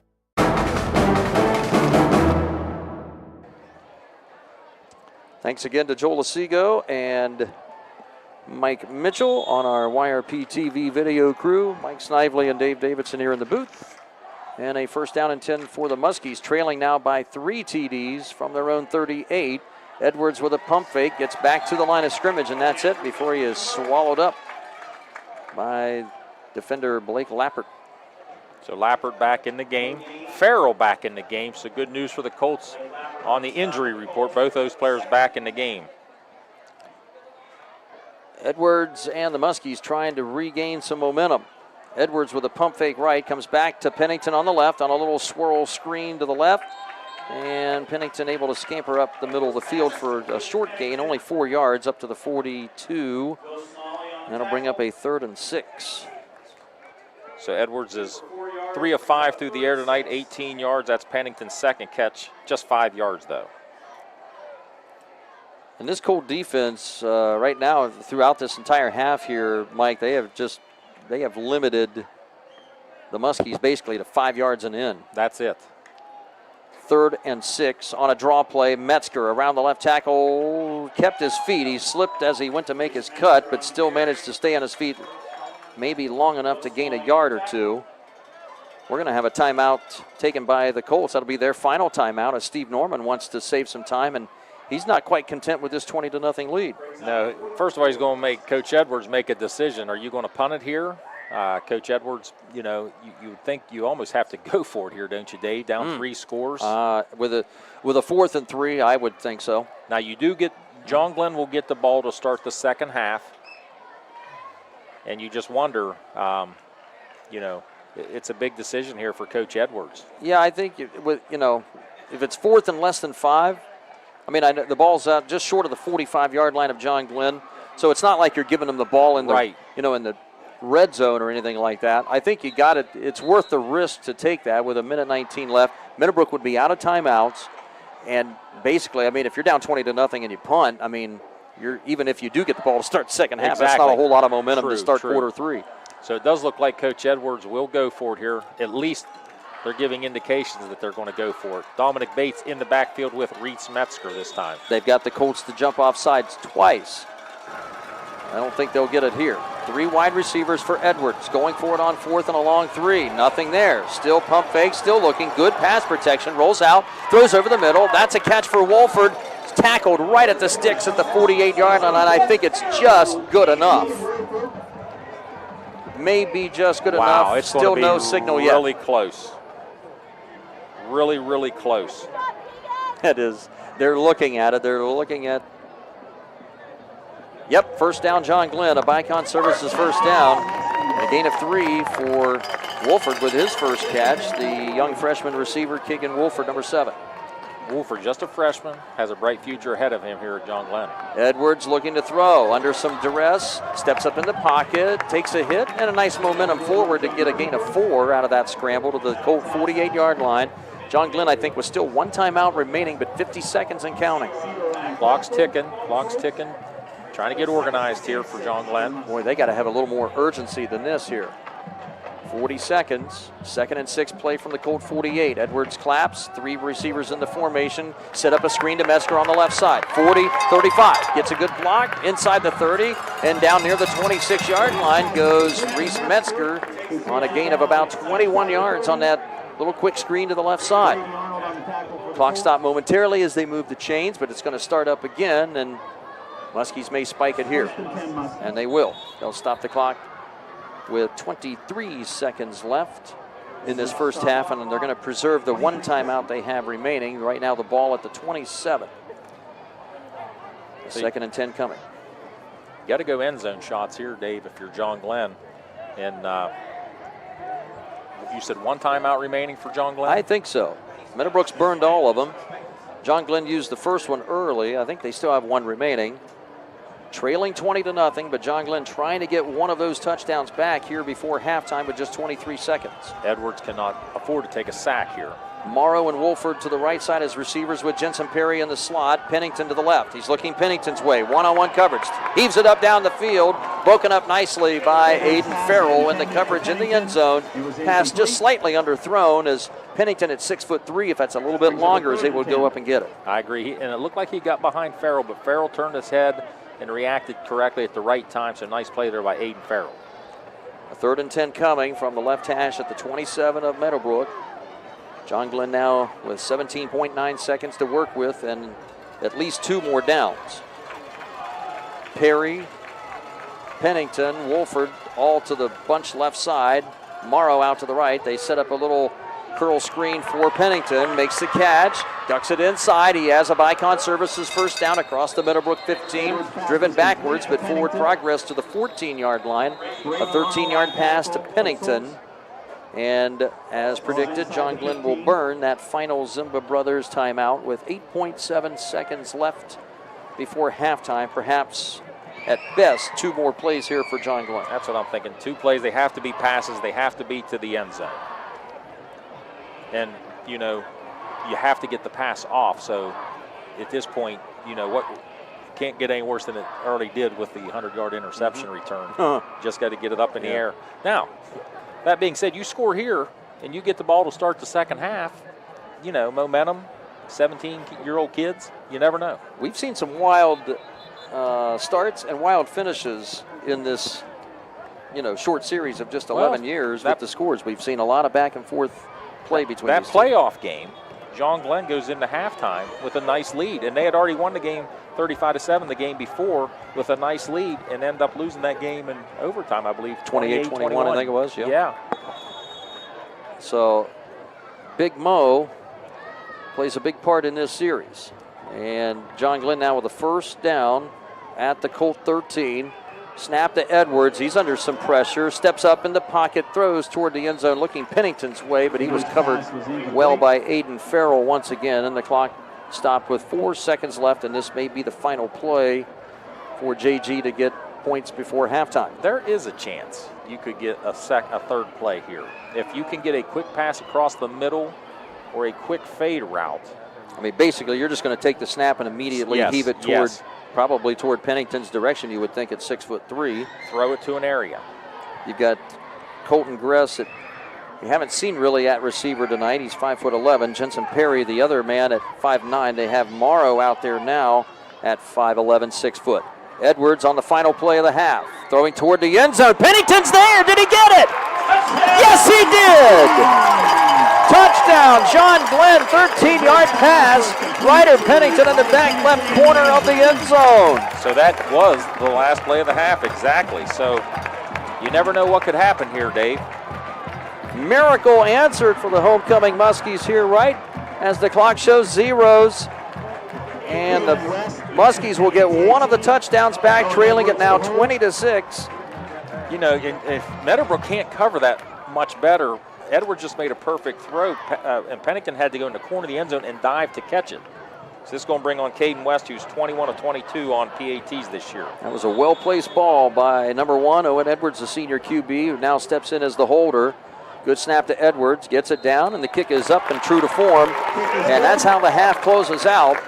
And a big finish for the homecoming Muskies, as now at least they're back in the ball game, trailing at 20-7 to the Meadowbrook Colts here at halftime.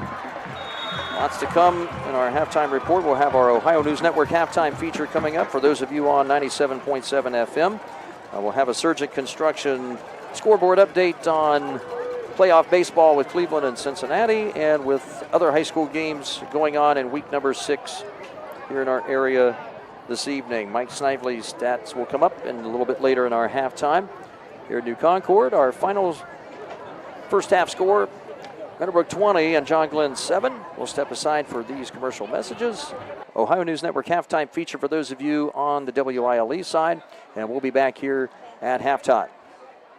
Looking for an incredible deal on a new Ford, Lincoln, or Nissan? Come check out our vastly growing inventory selection and ask us about all the low APR options that are going on right now at Dutro Ford, Lincoln, Nissan. If a new vehicle isn't in the budget, let us show you a pre-owned alternative that is sure to fit all your needs without breaking the bank. We know with the running from work to practice or games doesn't leave much time for car shopping, so view our full inventory online 24/7 at DutrosAuto.com. Best of luck to all the coaches and players this year. Have a safe and successful season from all of us at Dutro Ford Lincoln Nissan. Need help finding a job or recruiting reliable workers? Action Total Staffing is your trusted local staffing partner. We work hard to connect skilled candidates with employers across southeastern Ohio. Action Total Staffing provides industrial, administrative, temp to hire, direct hire, and seasonal staffing solutions. Since 1994, our staff has offered personalized screenings and in-person interviews to match top talent with great opportunities.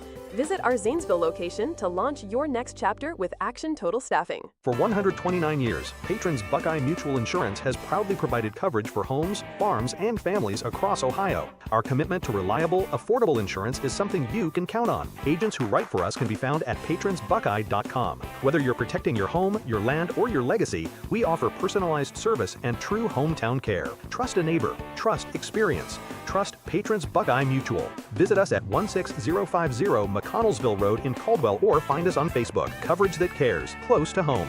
I'm Ted from TK Auto Service at 2303 Glen Highway. And I'm Julie. We've been in business for 26 years, proudly serving this community with reliable and trustworthy auto services. Our customers are like family, and we are committed to keeping your vehicle running smoothly. Whether it's a quick oil change or a major repair, we're here for you. We appreciate your trust and support. Be sure to like us on Facebook and follow us on Instagram to stay updated and connected. Thanks for choosing TK Auto Services. We're here because of you. If you're having any problems with your heating system, you want someone who will be there right away to help.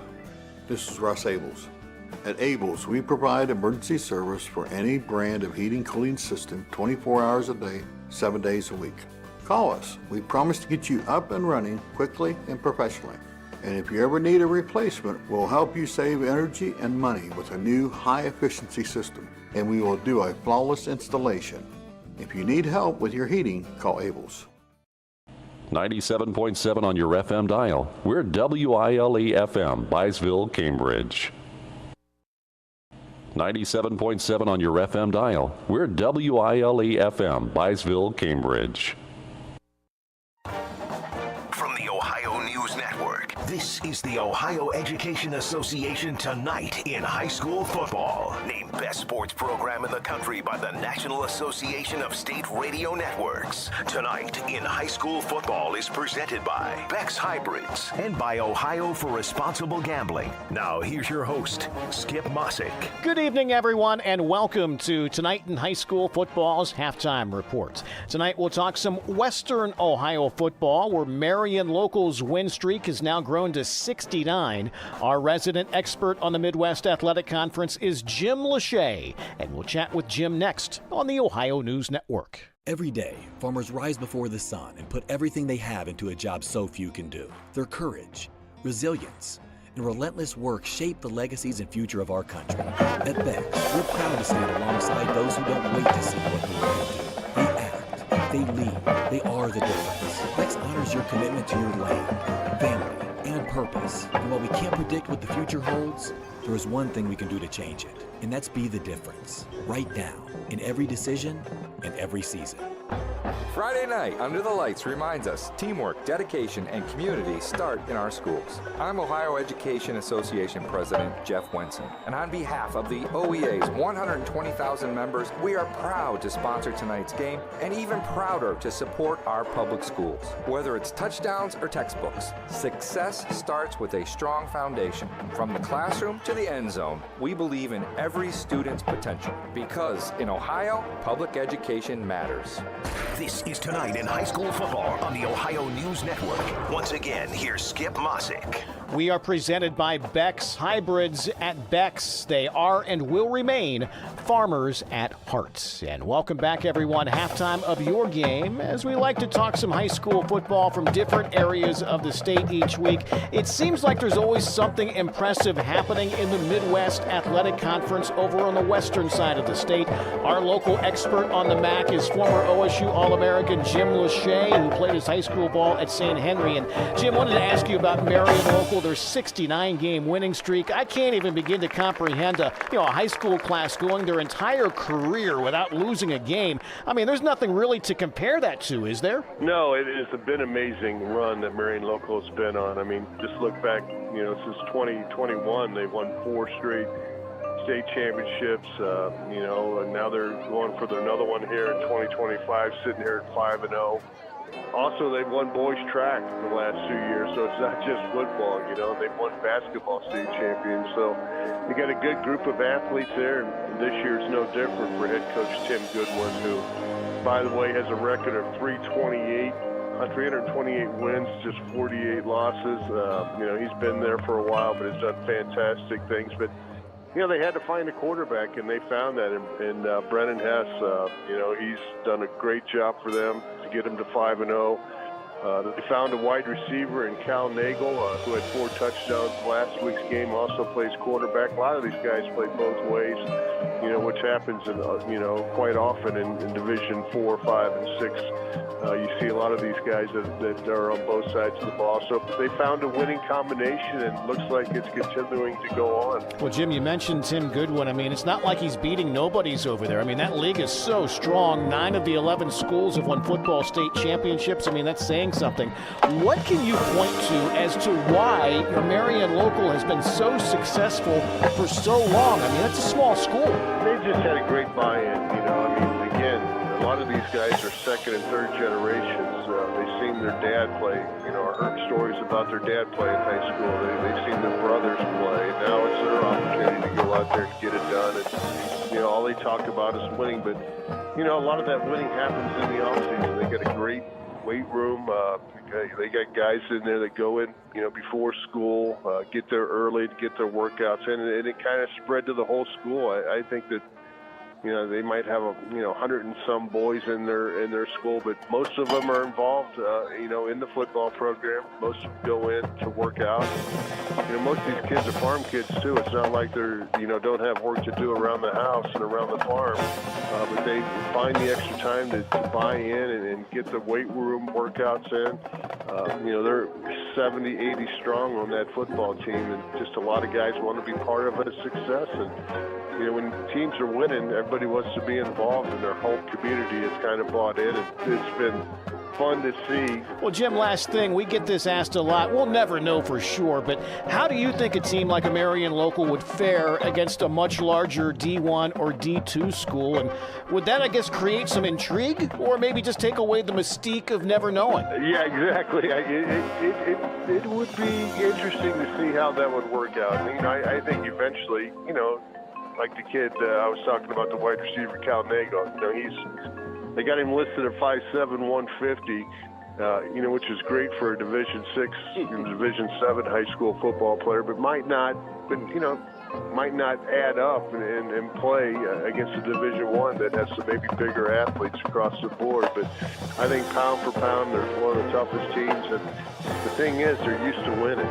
They've got it. They find ways to win. And whether it's on offense, defense, or special teams, they all find ways to contribute. So I think it would be interesting to see it, but you'd probably have to give that towards the Division 1 schools, but it would be interesting to see if they ever did that, get a chance to play. Now, they'll go up and they'll play, Division 4 teams, Division 3 teams in the so-called non-conference games, and find a way to win those games. But I think on a 10-game schedule, they would probably, it would be tough to hang for the whole season like that. But what they've been able to do in small school football has been amazing. Jim Lachey, we know you love talking about the MAC. Thanks for hopping on tonight, okay? You're welcome, Skip. And we'll be back on the Ohio News Network. Bex recognizes this week's Player with Heart, Gordon Ayers from Otsego High School, for his commitment and passion on the field and within the farming community. What I really like about playing high school sports is the competition. The competition is really fierce and it makes it way more fun. If it was too easy, I feel like there's no point 'cause it's no fun at all. That's what really draws me into high school sports. But Gordon's not just an athlete. He's involved in many things, like FFA. I show a lot, and I think FFA is mainly about agriculture, future farmers of America. So it really draws me to that. Not to mention my mom's also the ag teacher, so. And that family mindset carries over to agriculture. It's kind of like a way of life. People live this way, like farmers, this is what they do for life. They do agriculture, like soil farming, raising, like ranching, raising animals, all that kind of stuff, welding. It's just a way of life. It means a lot to a lot of people. At Beck's, we are and will remain farmers at heart. This is ONN. All right, thanks again to Jim Lachey for joining us this evening. Enjoy the second half of your ball game. I'm Skip Mossick on the Ohio News Network. This has been the Ohio Education Association Tonight in High School Football. Presented by Beck's Hybrids and by Ohio for Responsible Gambling from the Ohio News Network. From the Ohio News Network, this is the Ohio Education Association Tonight in High School Football. Named Best Sports Program in the Country by the National Association of State. Hey sports fans, looking for great food, fun, and unbeatable specials? Come on down to Marlene's Bar and Grill, open 7 days a week. Tuesdays are all about free pool and our hot hamburger special. Wednesdays, it's Wings night. Come hungry. All weekend long, they're packed with ball games and all the excitement. Plus, check out our new lunch specials every Sunday. Good luck to all the high school sports teams. Call 740-685-2374 for carryout. That's Marlene's Bar and Grill, where food, fun, and friends come together. Looking to buy land? Do you want 5 acres or more, say up to 50 acres? Bruner Land Company off I-77, Vocational Road, Byesville has land for sale. Buy acreage in Ohio, West Virginia, Kentucky, Tennessee, Pennsylvania, and Indiana. Bruner Land Company has 500 tracts of land to choose from and creative financing for buyers. When it's land you want to buy, it's Bruner Land Company you should call. Bruner Land Company, Byesville, off I-77. Give them a call at 685-3064 or go to brunerland.com. Doan Ford is your destination for the ultimate Ford experience. Discover the thrill of the open road in a brand new Ford vehicle. Experience cutting-edge technology and safety features designed with you in mind. Whether it's the versatile Ford Escape SUV, the powerful Ford F-150, or the stylish Ford Bronco, you'll drive away with confidence, knowing you've made the right choice. Quality, service, and trust. That's the Doan Ford experience. It's that time of year again. Football season is upon us. Hey, Mark Kelly here with Bicon Services, wishing all our local teams a great and successful year. As your premier commercial building contractor, Bicon Services is ready to tackle everything from small facility renovations to large industrial expansions. We're here to handle all your commercial and industrial needs under one roof. So while you're out there scoring the winning touchdown, let us work on making your next commercial project a success. Bicon Services, building the future one project at a time.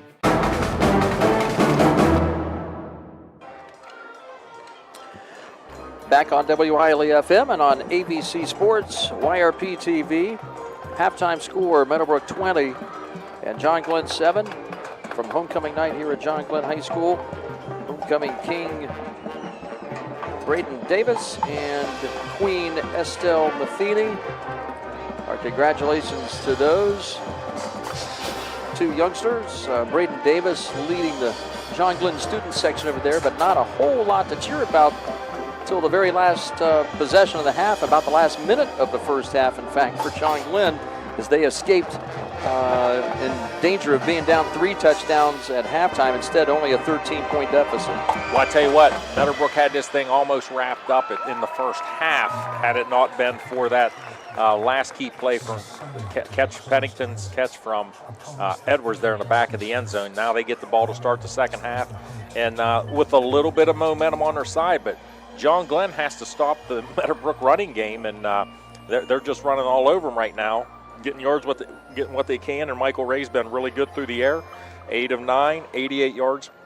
You know, a weird stat, and this series has a lot of weird stats. Do you realize John Glenn outgained Meadowbrook in the first half? I wouldn't have guessed now, that. Now, a 100-yard interception return makes a huge, huge difference in the game, obviously, but John Glenn outgained him 173 to 151. That's just crazy to me after watching that first half, the game that Meadowbrook basically dominated. Yeah, it didn't seem that way. The Kemp Insurance Agency touchdowns in the first half, 4 of them. First quarter, Michael Ray, 8-yard pass to Blake Lappert, gave the Colts a 6-0 lead at the end of 1. And then the Meadowbrook Colts tacked on 2. Cooper McManaway, a 1-yard touchdown plunge with Haley Arnold's extra point with 8 minutes remaining in half number 1 to give the Colts a 13-0 advantage. Brady Arnold, as we said, a 100-yard, unofficially, a 100-yard interception return touchdown for the Meadowbrook safety, giving him a Kemp Insurance Agency touchdown. And the Haley Arnold point after gave the Colts a 20-0 lead with just over 2.5 minutes remaining. And then John Glenn does put together, with the aid of a couple of timeouts, put together a final desperation, really a perfect pass, Edwards' best pass of the night, a 13-yarder to Ryder Pennington, and the Caden West point after to finish the first half, giving the Muskies 7 points and trailing only 20-7 here. Let's go ahead and look at some of the other stats you've got here so far. Sure will. John Glenn, Reese Metzger led the Muskies running the football. He had 11 carries for 55 yards. Edwards had 5 carries for 14 yards. Dominic Bates, I wonder if we'll see a little bit more of him. He just had 1 run, but it was a strong, solid, intense run for 30 yards. So might be seeing more of the sophomore here in the second half. Edwards through the air was 8 of 12 for 74 yards. Pennington had 4 catches for 31 yards. Metzger had 2 catches for 35 yards. And Keegan Wolford, the freshman, had a 1 catch for 4 yards. Meadowbrook was led in rushing by Braden Black. He had 7 carries for 35 yards. Cooper McManaway had 6 carries for 19 yards and that 1-yard touchdown plunge in the first half. Aiden Farrell who did get injured but is now back in the game. Aiden Farrell had 3 carries for 6 yards, and Michael Ray 3 carries for 3 yards. Ray through the air was 8 of 9 for 88 yards and 1 touchdown pass. That touchdown pass went to Blake Lappert. The sophomore had 3 catches for 24 yards. His touchdown was a 8-yard touchdown catch and run in the first half. Braylon Lowry had 2 catches for 30 yards. Bentley Seedor, 2 catches, 31 yards. And Jacob Burris had 1 catch for 3 yards. That is the wrap-up of your first half stats. We've got a battle of the bands going on right now between the Colts and the Little Muskies. Muskies finishing up their halftime routine. We want to thank our ABC Sports sponsors for tonight's Week 6 broadcast, and they are Anchor's Appliances, TK Auto Service, Marlene's Restaurant, Allwell Behavioral Health, West 40 Auto Sales, Bruner Land Company, Bicon Services, Doan Ford, Rogers Company, Zimba Brothers, Guernsey Muskingum Electric Cooperative, Action Total Staffing, Meadowbrook Tire, Village Hardware and Rental, Shriver's Pharmacy, Patrons Buckeye Mutual Insurance, Cedar Ridge Behavioral Health, and Abel's Electric Heating and Cooling. And let's also take a look here now, Powell, at our Surgic Construction scoreboard update. You do football, I'll look up baseball. Okay, how's that, Dave? We'll divide and conquer. Okay. Sheridan, no surprise, pounding the Riverview Black Bears 42-0. That's at the half in Warsaw. New Lexington, a 5-0 team, perhaps the top team in the Muskingum Valley League in either division. They have a 28-0 home lead late in that second quarter over the Coshocton Redskins. Philo 15-3 over Crooksville at home at Sam Hatfield Stadium at halftime there in Duncan Falls. Let's see, I'm looking at more MVL. That's all we've got right now. Other scores from around the area: Ridgewood 21, Tuscarawas Valley nothing. East Liverpool leads Cambridge at the half 13-0 in East Liverpool. Mount Vernon all over Zanesville 35-0. I call them the Orange Jackets. They're really the Yellow Jackets, but in black and orange. Never thought about that, but you're right. They are Yellow Jackets, but they are leading by 5 touchdowns over Zanesville. Bridgeport 15-12 over Conotton Valley. Union Local has a 14-6 lead on Beaver Local. Barnesville continuing their undefeated winning ways right now. leading the George Washington Patriots from Charleston, West Virginia, 7-0 at home at Shamrock Stadium. You know, George Washington's in the largest division in West Virginia, and they're the number 2 or 3 ranked team in West Virginia. Okay. And right now, Barnesville's having a little bit of a struggle with them, so obviously playing some good out-of-conference competition. Licking Valley 22-0 over Licking Heights.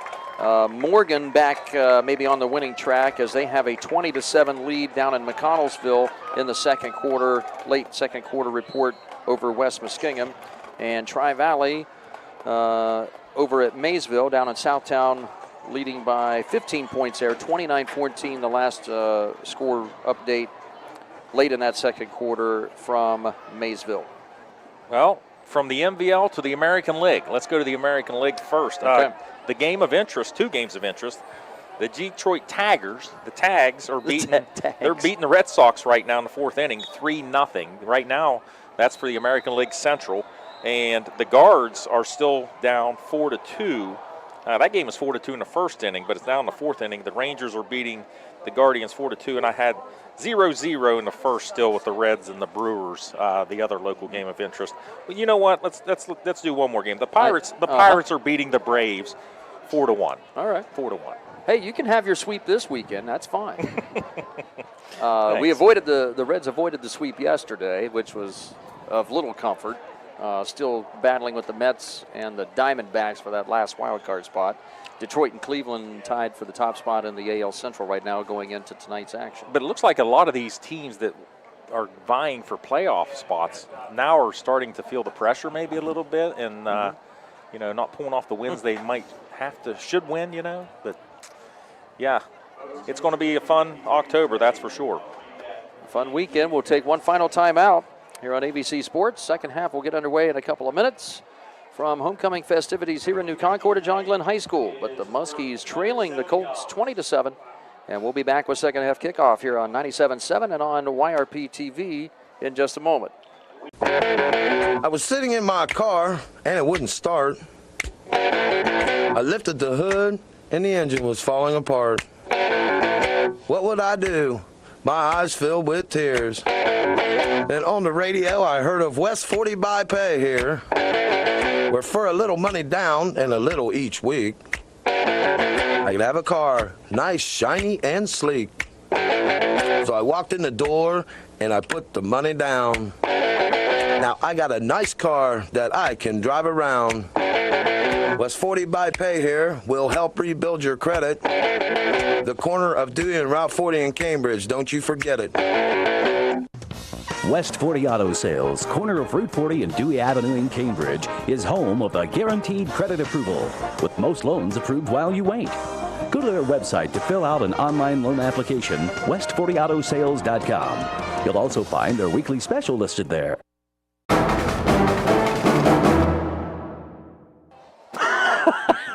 Not yet. Get your new cassette tape.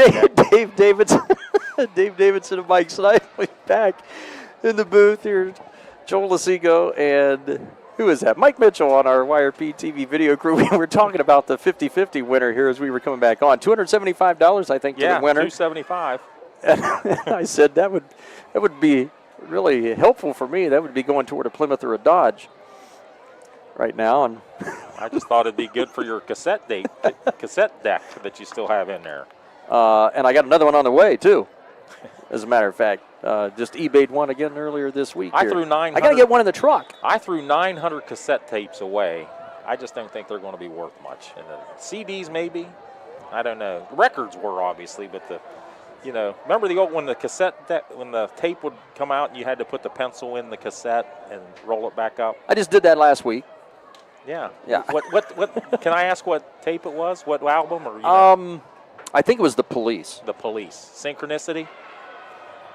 Ghost in the Machine. Okay, I was close. I was going to say The Police or the Cars. I got that one though. Cars' greatest hits. I got that. You keep rattling them off. I know. I know your genre. I know your wheelhouse, Dave. Well, and that's the 80s, and most folks around here know I've never left it. So this Valentine Insurance kickoff, and it's taken at the 25, and there's some big room for Reed Howard down the near sideline. And he is all the way into Colts territory before he's even touched and gets knocked out around the 39 of Meadowbrook with a very solid return of 36 yards on the kickoff return. And the Muskies, down by a 20-7 score, though, have some momentum continuing from the final drive of the half. Yeah, and Howard, just a sophomore. And that's one thing I noticed going through the starting lineups and seeing some names being called tonight. A lot of sophomores and juniors, even a couple of freshmen being called. Both these teams are relatively young. Well, John Glenn has had some, missing Colton Gress now for the remainder of the football season with eligibility from the transfer and a couple of unforeseen ACL injuries to this team. So there's some new guys stepping in. There's another pass and catch for Keegan Wolford, his second grab of the evening. He picks up around 5 to the 35-yard line of Meadowbrook. Opening moments here of this second half. You know, Wolford, just a freshman, he's getting some time this game because of the absence of Gress. But Wolford's a kid that I thought he's probably going to have to help this team the second half of the season as a freshman. And by the way, number 70, Keegan Barton in at left tackle tonight, and probably for the season, replacing the ACL-injured sophomore Jake Crawford. There's a stack up and no gain on Metzger's first carry of this second half. One of the few times that they have stopped Metzger for 0 or a loss. Braylon Lowry filled the hole. So now still a 3rd down and 6, 4-down territory here for John Glenn from the Colt 35 with the balls smacked up right there in the middle center of the field. 10:40 and counting, third quarter, 20-7 Meadowbrook. John Glenn scored on the final play of the half, a 13-yard Owen Edwards pass to Ryder Pennington. And Pennington now is lined up to the left side with 2 more receivers right. Handoff Metzger straight ahead. Spinning his way to the 32. He'll be about 2.5 yards short of the first down as he picks up 2.5. Brennan Rice on the tackle there. So Rice, another underclassman, a junior. He could be underage. They're all underage to us. That's true, yeah. You're right. Well, 4th down play for John Glenn. Ball in the middle of the field, just in front of the Colt 32-yard line. They need 3.5 yards for a first down. Keegan Wolford, number 7, goes wide to the right side along with Max Morrow in the slot. Pennington to the left. And Metzger in the backfield on a draw play. And they counter it back to the left side and nothing doing. He'll be a full yard or so short of the first down. And the Colt defense stack it up. And the tackle for the Colts, Jacob Burris, who is there to turn it over on downs, and the Colts get the ball after a great kickoff return and a golden opportunity for John Glenn wasted. Yeah, definitely wasted, but nice job there by the Colt defense, stiffening up on that 4th down play, and Jacob Burris coming up making the play. He was our +1 Pizza Player of the Week last week. He was. 4 wide receivers as they'll double stack them to each side of the formation for quarterback Michael Ray, and Braden Black takes the handoff. And Kean Barton nearly took the handoff from him. Yeah, nobody touched Kean Barton on that play. He just came. First of all, he got to the field late. He just got in his stance and just kept running. That's some good momentum for the big fella.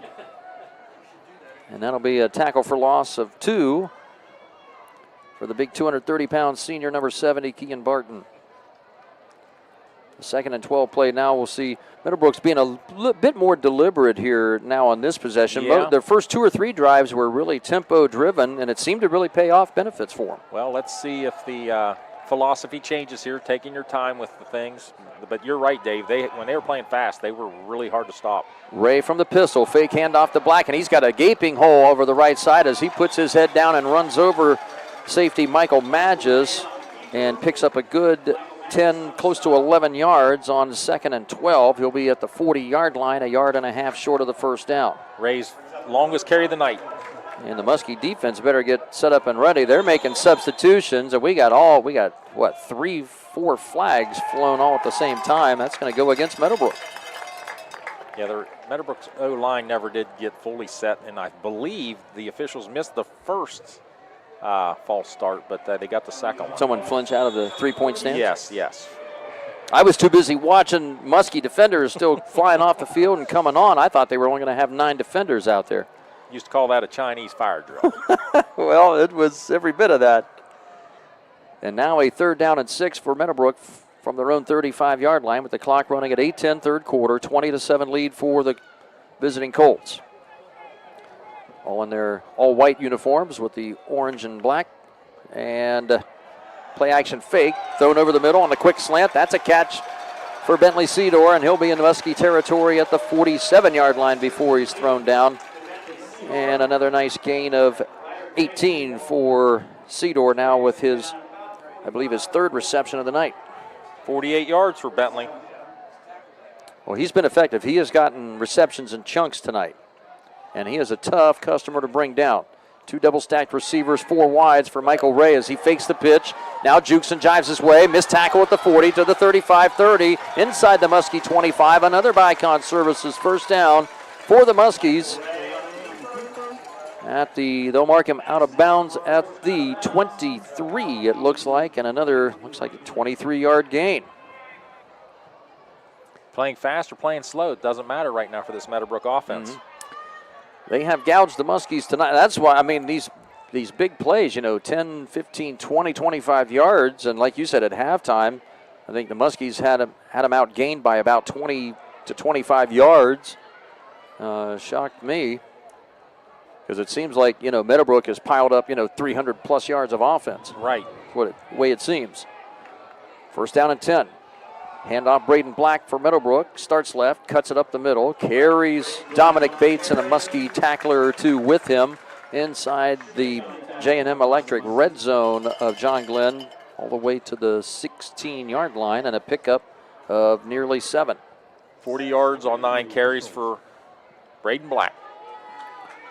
Now Burris and Lowry go wide to the left side for Michael Ray, and again, they're going to work quickly. Fake handoff to Farrell. Ray will tuck it and keep it himself. Now he dumps off a quick little shovel pass, and it was dropped.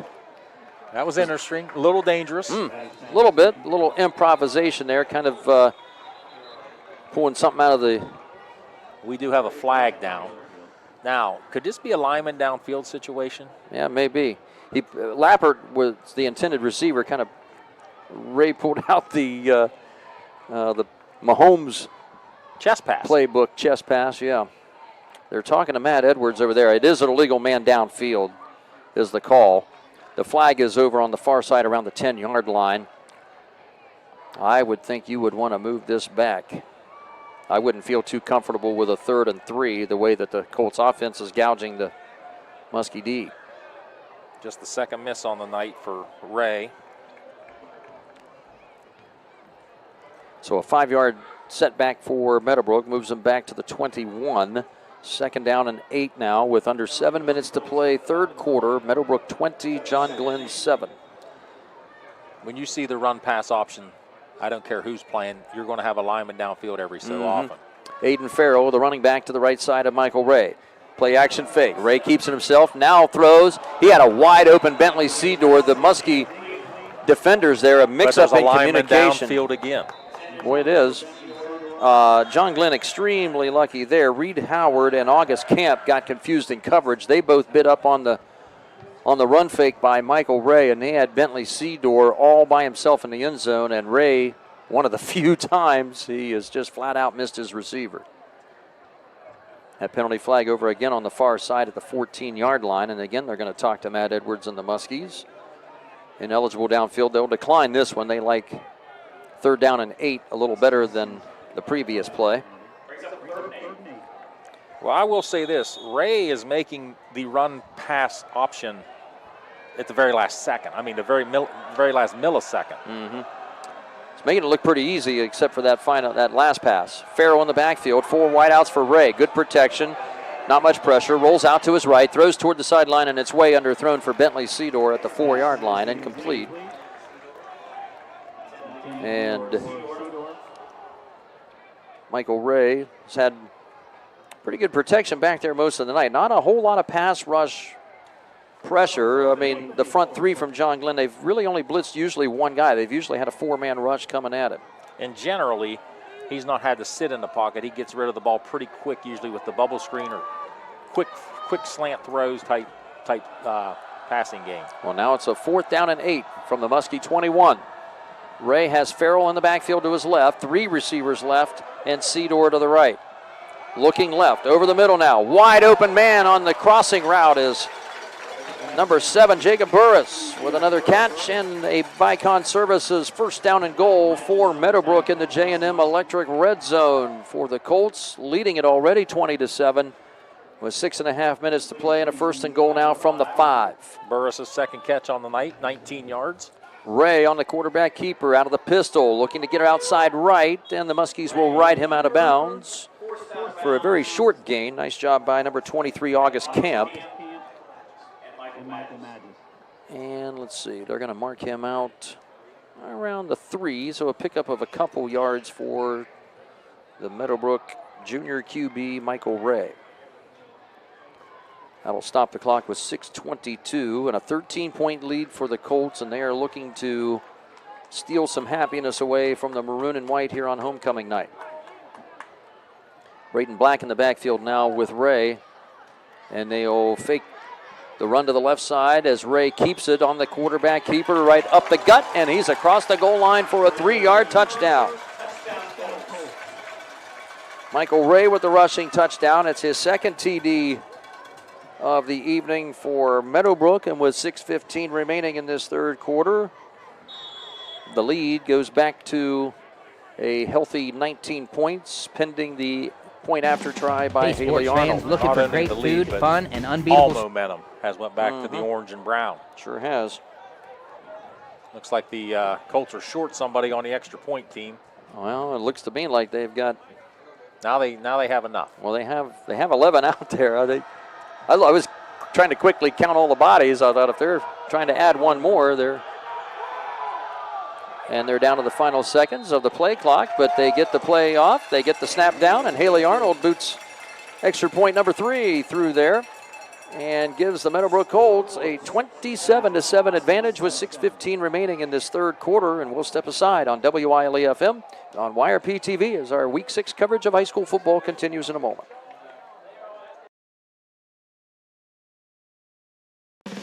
Hey sports fans, looking for great food, fun, and unbeatable specials? Come on down to Marlene's Bar and Grill, open 7 days a week. Tuesdays are all about free pool and our hot hamburger special. Wednesdays, it's wings night. Come hungry. All weekend long, they're packed with ball games and all the excitement. Plus, check out our new lunch specials every Sunday. Good luck to all the high school sports teams. Call 740-685-2374 for carryout. That's Marlene's Bar and Grill, where food, fun, and friends come together.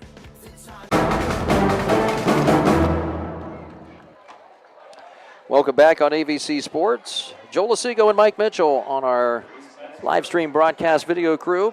Mike Snively, Dave Davidson in the booth. And the Colts, looks like they've stolen Big Mo back. No doubt about it. John Glenn has to do something. They have to do something quick. Valentine Insurance squib kicker by the Colts. It'll be fallen on by Max Morrow at the 36-yard line of John Glenn. So the Colts trying to keep that ball away from dangerous Reese Metzger on the kickoffs, and now the Muskies go to work 20 points down again. So John Glenn, they're going to have to put it in the air, but you would like to see him stretch the field, even use the middle of the field. Yeah, it's not panic time yet. Certainly still the playbook, for the most part, at their disposal, but not a whole lot of time to fool around. Great protection here on 1st down and 10 as Edwards threw it at the last moment. Is that ball intercepted and picked up off the turf? I don't think so. No. Hit the turf, and it was number 4, Braden Black, who dove in and trying to save that from bouncing off the turf. Edwards was hit as he threw it, really just held onto it way too long, just needed to chuck it away. And Edwards gets away with his really a second big mistake of the night. The first one, the 100-yard interception returned by Brady Arnold in the first half. Well, it looked like there were 4 receivers in the route, and none of them ran past 5 yards. 2nd and 10. Muskies dodge a bullet, down 20 points. Halfway through this 3rd quarter. Pump fake right. They come back to Pennington on a screen to the left side, and Pennington takes on the Meadowbrook student body and manages to get to the 43-yard line, a pickup of 7 for the big 6'3" receiver. Fifth catch tonight for Ryder. He's got 38 yards. 86 yards total passing for Owen Edwards. 3rd down and 3. Pretty much everything is 4-down territory now for John Glenn. For sure. They don't want to have to get to it. They want a Bicon Services first down here on this play. 3rd and 3 with 2 running backs. Bates leads Metzger through the hole, bounces off a tackler and gets near the first down, and I'm not sure it's going to be really close. They say, yep, he's got it. Bicon Services first down. Metzger literally pinballed off of one of his own linemen off the right side, and very astute. It kept his feet and just found a lot of daylight to the left. Yeah, the bounce and then getting that extra 2 yards he needed to the 46-yard line. He got right at the 46-yard line. Pennington lines up with Jensen Perry to the short left side of the field. Morrow and Wolford out as receivers to the right. 4 wideouts. A blitz inside by Meadowbrook. Perry trying to get outside, but nothing doing. And Bentley Seedor is going to get whistled for a 15-yard penalty. Oh, look out. And that's not a good play by Jimmy Boyd come in and really laid the wood to Seedor after he was going to get a personal foul penalty. And right now, you could see some frustration happening from John Glenn and especially from the senior Boyd. And there's going to be multiple personal fouls here on this one. Fortunately, Seedor is not. Seedor did not retaliate. Yeah. Obviously he did the first initial. And I don't think he, I didn't see him body slam him. Yeah, it wasn't that malicious. Correct. It wasn't that malicious. Whistles did blow, and they were trying to, and it's difficult, when you're fighting and you're trying to get a guy to a ground, and then, it takes a second or two for your mind, to process this and and understand that the play is dead. But yeah, what Seedor did, you're exactly right. It was not malicious, and it was right at the whistle. He's just trying to take the carrier down. Now Boyd comes in and did take a good shot at Seedor. Seedor gets up and walked away. And now we have a Meadowbrook player with, I would guess, is a cramp, Dave? Yeah, it looks like it. Can't see who's down on the far side of the field. That was away from the play. One of the secondary men for... It's Amani Lofton. Okay. And he's going to walk off the field. He looks okay. I think it was a cramp. So 45 Lofton will come off the field. Clock stopped at 4:41. We got 5 hankies on the field. I don't know the last time I've seen that many flags on the turf on one play. 6 officials, 5 flags. And when they throw them high and it goes up toward the lights, that's they're letting There's a little pyrotechnics display at the end of that. So I think we're going to have multiple personal fouls. That's going to be, the sack is still going to happen, right? Yeah, I would have. They're both after the play. They're both after the whistle blew, right? You would think it's just the ball's going to be where it's at.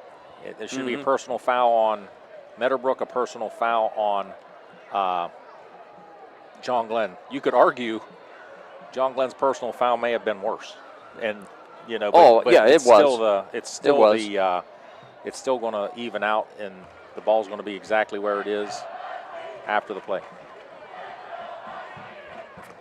So they're saying a dead ball personal foul against Bentley Seedor, number 3 of Meadowbrook, and then obviously number 61 Boyd of John Glenn. The penalty's offset. And let's be honest, down on count. Boyd may be lucky he's not ejected on that. Well, and he also, he did come up pretty high. Right. On Seedor too. And you never know what's really going on down there on the field. What kind of conversations are happening, and even though there's 6 officials out there for 22 guys, I'm out on the soccer field most of the week here with usually 2 or 3 of us out there at tops or whatever with 22 players out there, and it's almost impossible to track everything that's happening. The sack will happen. It'll be a loss of 9. So Seedor credit with the sack. A 2nd and 19 now as the clock runs at 4.5 minutes left in this third quarter. John Glenn needs 19 yards in 3 plays here to keep this drive alive, down by 20 points. Pennington wide to the left, 3 receivers right for Edwards. Looks left, comes back to the right on a screen, and the freshman Wolford dropped it. And my guess is that was Keegan Wolford's first time, doing kind of a Wasn't necessarily across the middle, but he was heading toward the middle. Well, he did that curl screen that we've seen. I'm calling it a curl screen. I don't know if that's the right terminology or not. Jailbreak. It's like the outside receiver comes back around the two slot receivers, and obviously Wolford was looking to run upfield before that ball got into his hands. 3rd and 19 from their own 36. Edwards under some pressure. Will Smalley blitzes inside, found Metzger in the flat right side to the 50, to the Colts end of the field, and just a couple yards short of the first down, picks up 17 to the Colt 46-yard line. Nice job by Metzger to find some daylight. And the tackle by Meadowbrook's Amadi Lofton, who was the man with the calf cramp a few plays ago, now has a 4th down and 2, John Glenn from the Colt 46. Probably the game right here, Dave. I would, just my opinion, this is probably the game right here. Well, I think this has got to be a scoring drive here for John Glenn. 2 receivers short side right, Pennington all the way to the wide side left. Out of the pistol, Edwards. And they snap it, and they give it to Metzger. And he is bottled up, and he is going to be a yard short of the first down, and the Colts defense holds again. You have to give a lot of credit to Meadowbrook's defense on these 4th down stops. I assume did they market Meadowbrook football? Yes, they did. Yep. Just ahead of the 40, about a half yard short. Yeah, you have to give Meadowbrook's defense, short yardage defense on these 4th down calls, a ton of credit, because that's about the 3rd, 4th down stop for Meadowbrook. They've really tightened up their run defense, put some emphasis on it during the practice week, and they've done a really good job of containing the running game of John Glenn. Well, I think Lincecum and Sprankle last week, I think, embarrassed this defense here last week. And obviously Meadowbrook has seen enough, shored up a lot of stuff here between week 5 and 6. So with 3:24 to play in the 3rd quarter, 27-7 lead for Meadowbrook, and they're back on the offensive starting at their own 45 after forcing the Muskies offense off the field on downs. Ray gives it straight ahead. Braden Black picks up a couple, maybe 3. Just short of the 48-yard line. Now, if you're Coach Norman, you probably do want to take your time, and you want to take some time off that clock right now. Clock is your friend now.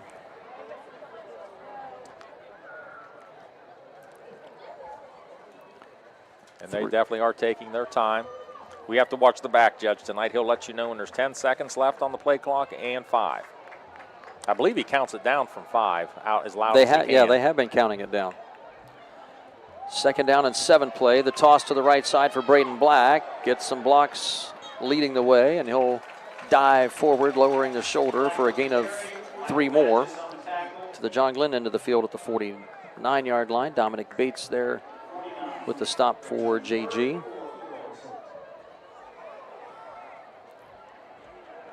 And like we said, Meadowbrook in no hurry. 2:20 and ticking here in the 3rd quarter. Our YRP-TV instant replays tonight brought to you by High Street Seneca. 3rd and 4 play. Ray with good protection. Now escaping the tackle of Cochran.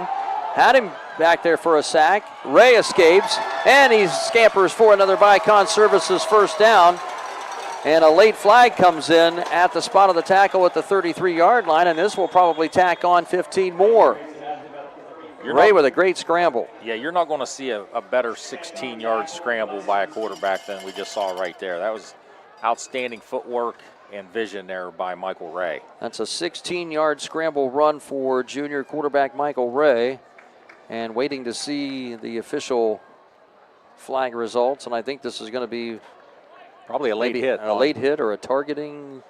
Looked like the defender at the last moment kind of dove in head first.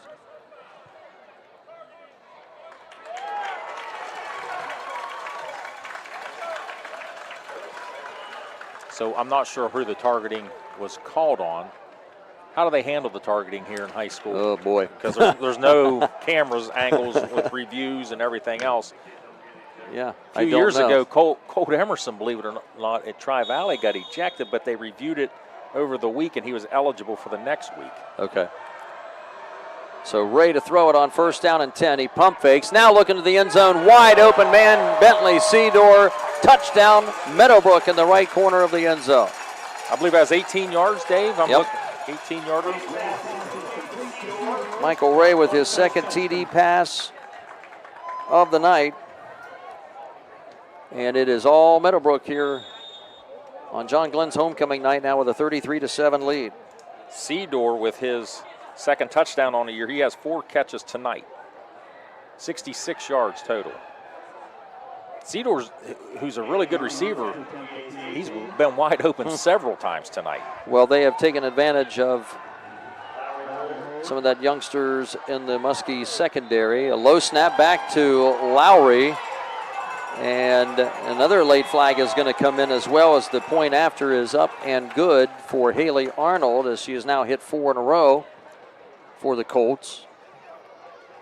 And this is not pretty right now. This is going to be another personal foul. This is going to be another personal foul on John Glenn. So John Glenn's just going to probably have to, Coach Edwards is going to have to bring the group together and say, hey guys, this is enough.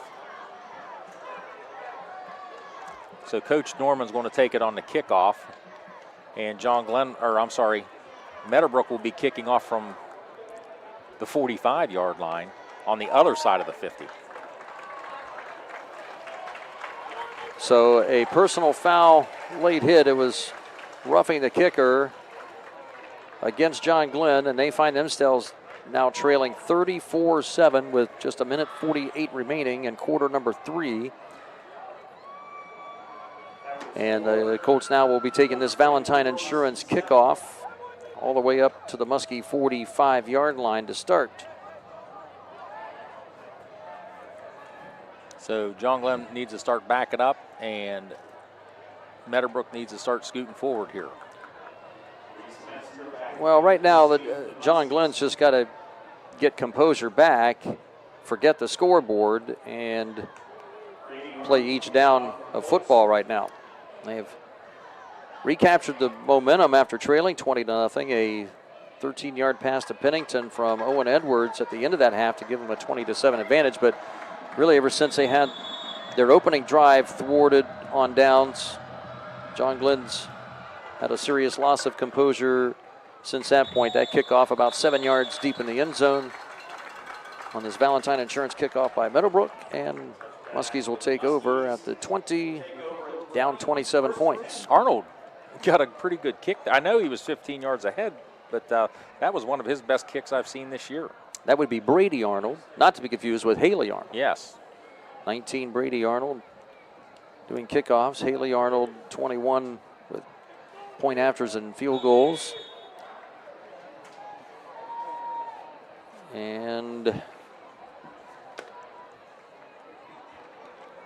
got some new faces on that offensive line. Owen Edwards remains in at quarterback, hands it off. This is Metzger plowing straight ahead for a Bicon Services first down and a gain of 11 up to the 31-yard line. So 73 yards there for Reese Metzger. Brainy Arnold, who's he's in contention for this +1 player of the night, the young man. Yep, for sure. It's like quick screen out to the right side. That's caught by the freshman Keegan Wolford. This time he caught it. Yeah. So they went right back to him, and this time the young man caught it and picked up about 8. Same play that ball bounced off his sternum on the first attempt on the previous drive. 2nd down and 3. Muskies at their own 38. A minute to go in this third quarter, down big. Throw out to the left flat. Pennington comes back to the football and gets a Bicon Services first down and a gain of 10 up to the the Muskie 48-yard line. 50 seconds remaining here in quarter number 3. John Glenn obviously is going to have some serious urgency now, and every drive's got to be a TD now, down 34-7. Edwards with 4 receivers, 3 to the right side. Delay handoff for Metzger. Metzger takes a pop. That was a really good play by Braylon Lowry. And then a little gentle nudge by Braden Black. At the end of it, he backed off, and Muskie fans a bit frustrated, and they want a personal foul penalty there, but could have been, not a big hit. Yeah, so things are getting a little a little testy. A couple dust ups going on here. Well, a little testy in the bleachers right now too. I noticed that. Second down and 9. This tends to happen when one team falls behind. 3 receivers right, 1 to the left is Pennington. Edwards on a rollout to his right, looking over the middle of the field. That pass was knocked down. Will I think that was Smalley. Will Smalley got it again. He's broken up a couple today. He almost intercepted that thing. So now the clock stopped at 23.9 before the end of the third. Edwards and the Muskies have a 3rd and 9 from their own 49 with the ball on the left hash, down 34-7. Yeah, Smalley's played a pretty good game. That whole interior, that front seven's been really good tonight for Meadowbrook. Sure has. And the longer they've played, the more confidence they've gained. They've had a rough couple weeks. You go back to Crooksville where Brayson Hill rushed for almost 350 yards, and then Sprankle and Linscomb last week. So you got to be really, really happy with the performance this week for the Colts. Absolutely. 3rd and 9 play for Edwards. Only a 3-man rush. Not much pressure. Throws over the middle. Dominic Bates had it for a moment. Wow. It's stripped out. The ball flies backward 10 yards, and it's going to be picked off by Chase Myers, the junior defensive lineman. I have never seen a play like that. I haven't either. I can't even explain it. I was going to give credit. Was that Bates on the catch at first? Yes. Okay, so Bates makes the catch, but I cannot see who got the strip. Well, a Colt defender in the secondary around the 45 of Meadowbrook was fighting for it with Bates and ripped it loose, and the ball literally flew up in the air backward for our radio listeners, backward about 12 yards, and it fell right into the hands of number 67, Chase Myers, 290-pound defensive nose tackle. Gets credit for an interception, the second one of the night for Bates, or for Edwards, rather. Is that an interception or is that a fumble? I'm counting it as a fumble. I hear you. I think that's a completed pass. I don't know in what my, you call In my it. opinion, that's a completed pass to Dominic Bates, and then Yeah. a strip. The only thing I could not see was who was the Meadowbrook defender that stripped it, and that's there's got to be another word for strip because that was completely.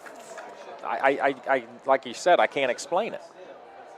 Hey, it's on TV though. You can watch it. It is. It's on YRP-TV YouTube. 1st down and 10, Colts from the Muskie 42 after the turnover. We'll call it that. That's a safe call. McMahon away with the carry for no gain.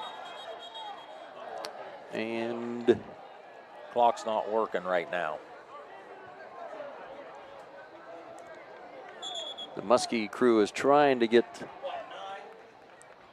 the clock moving here. It's locked up right now for some odd reason with the minute. It's showing a minute 24. And they just... Okay, so the official time on the field, they're saying that's the end of the third quarter. And the score, Meadowbrook 34 and John Glenn 7. Boy, we've seen a little bit of everything here tonight so far. What a third quarter. Woo. We're going to step aside for a moment on YRP TV and on WILE-FM as the Colts have the ball on a 27-point lead to start quarter number 4. Looking to buy land? Do you want 5 acres or more, say up to 50 acres? Bruner Land Company off I-77, Vocational Road, Byesville has land for sale. Buy acreage in Ohio, West Virginia, Kentucky, Tennessee, Pennsylvania, and Indiana. Bruner Land Company has 500 tracts of land to choose from and creative financing for buyers. When it's land you want to buy, it's Bruner Land Company you should call. Bruner Land Company, Byesville, off I-77. Give them a call at 685-3064 or go to brunerland.com. 97.7 on your FM dial. We're WILE-FM, Byesville, Cambridge. Mike Snively, Dave Davidson in the booth on WILE-FM and on YRP TV. Our thanks to Joel Asigo and Mike Mitchell on our live stream webcast. Meadowbrook Colts have dominated here for most of this night for 3 quarters. And we still couldn't get verification on the strip play that just happened. Who actually stripped the ball out? Dominic Bates caught the ball. What was going to be a Muskie first down. The ball got ripped away, and it flew 10 yards in the air, backward 10 yards, right into the hands of a Colt player. Here's Ray on a second down and long, looking for Braylon Lowry. And the man in coverage for John Glenn was number 3, Reed Howard, the sophomore. One-on-one coverage and ball overthrown. 3rd and 9 for Meadowbrook now to start this fourth.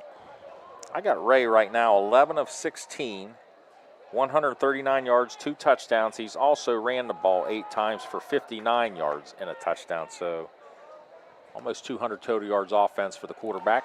And Ray, a little miscommunication with his receiver Lowry as he went inside, and Ray was throwing the quick out to the left sideline, incomplete. 4th down and 9 from the Muskie 41. So they tried Lowry deep, then they tried Lowry short, and Reed Howard, the young sophomore's got to be thinking, what'd I do? What'd I do to get this treatment out here? They're coming after me. Looks like the Colts are going to run a play from scrimmage on 4th and 9 from the John Glenn 41. Might be maybe a pooch kick time, maybe? I think they'll go for it. Ray is rolling to his left, throwing. He's got Lowry, and he makes the catch at the shoe tops at the 26-yard line. A Bicon Services first down and a gain of 15. So 45 yards on 3 catches for Braylon.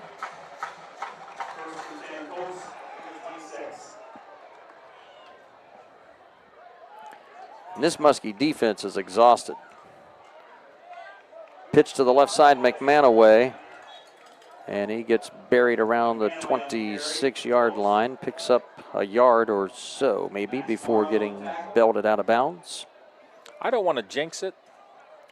Maybe I shouldn't Well, say I don't this. think in a 34-7 game you're going to jinx much. Well, this has nothing to do really with either team. Well, it kind of does, but this might be the first game I've never seen a holding call in a long, long time. I mean, an offensive hold. I just haven't seen it. Well, you've seen a little bit of everything else. Yeah, definitely. Plenty.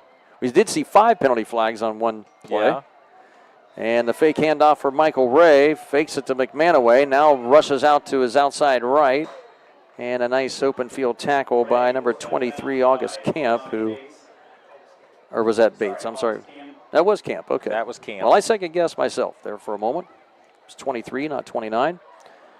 Short gain for Ray, a couple of yards up to the 23-yard line.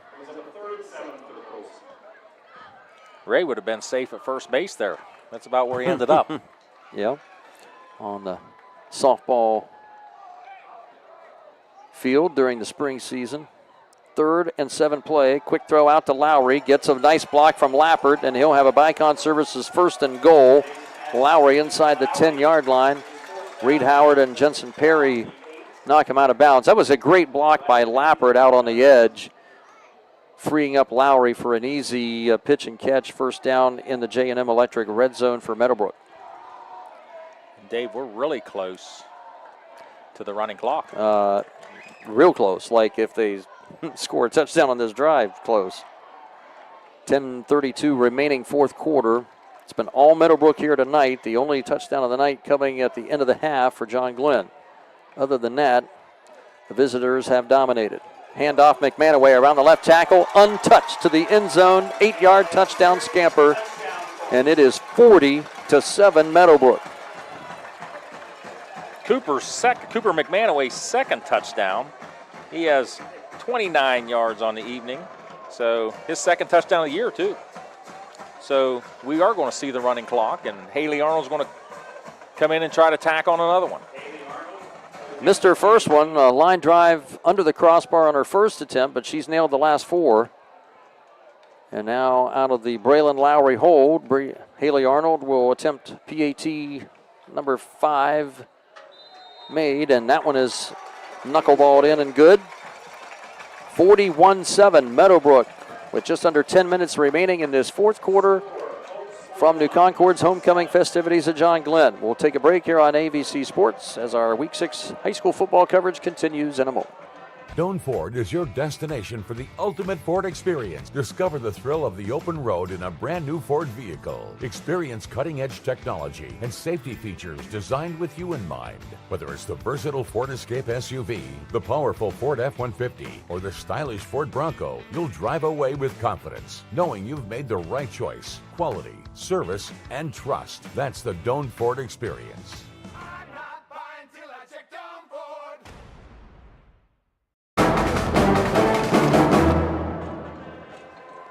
Back on AVC Sports, the Meadowbrook Colts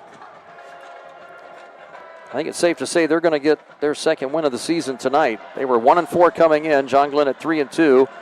John Glenn gave up 52 points to Sheridan on the road last week, and they're about to get blitzed for 40-plus in this one on homecoming night. It's been pretty much a no-doubter the whole contest. Yeah. Valentine Insurance kickoff by Meadowbrook, bounces at the 15, scooped up by Metzger, and he'll be rode out of bounds around the 27. So now, my first running clock of the season. I got to brush myself up on the rules, but when they put the ball in play, this clock will continue to run on first downs and completions. I think the only time it stops are change of possession. Scores, and possible penalty? Or does it even stop? Penalties it runs. I think maybe injuries it might not. Right. But penalties it'll run. And Edwards from the gun on first down and 10, throwing over the middle. The umpire ducks as Max Morrow gets his first catch of the night, number 84, and a 13-yard pickup across the middle of the field to the John Glenn 41-yard line. A Bicon Services first down, Muskies. Morrow's first catch on the night, his third on the year.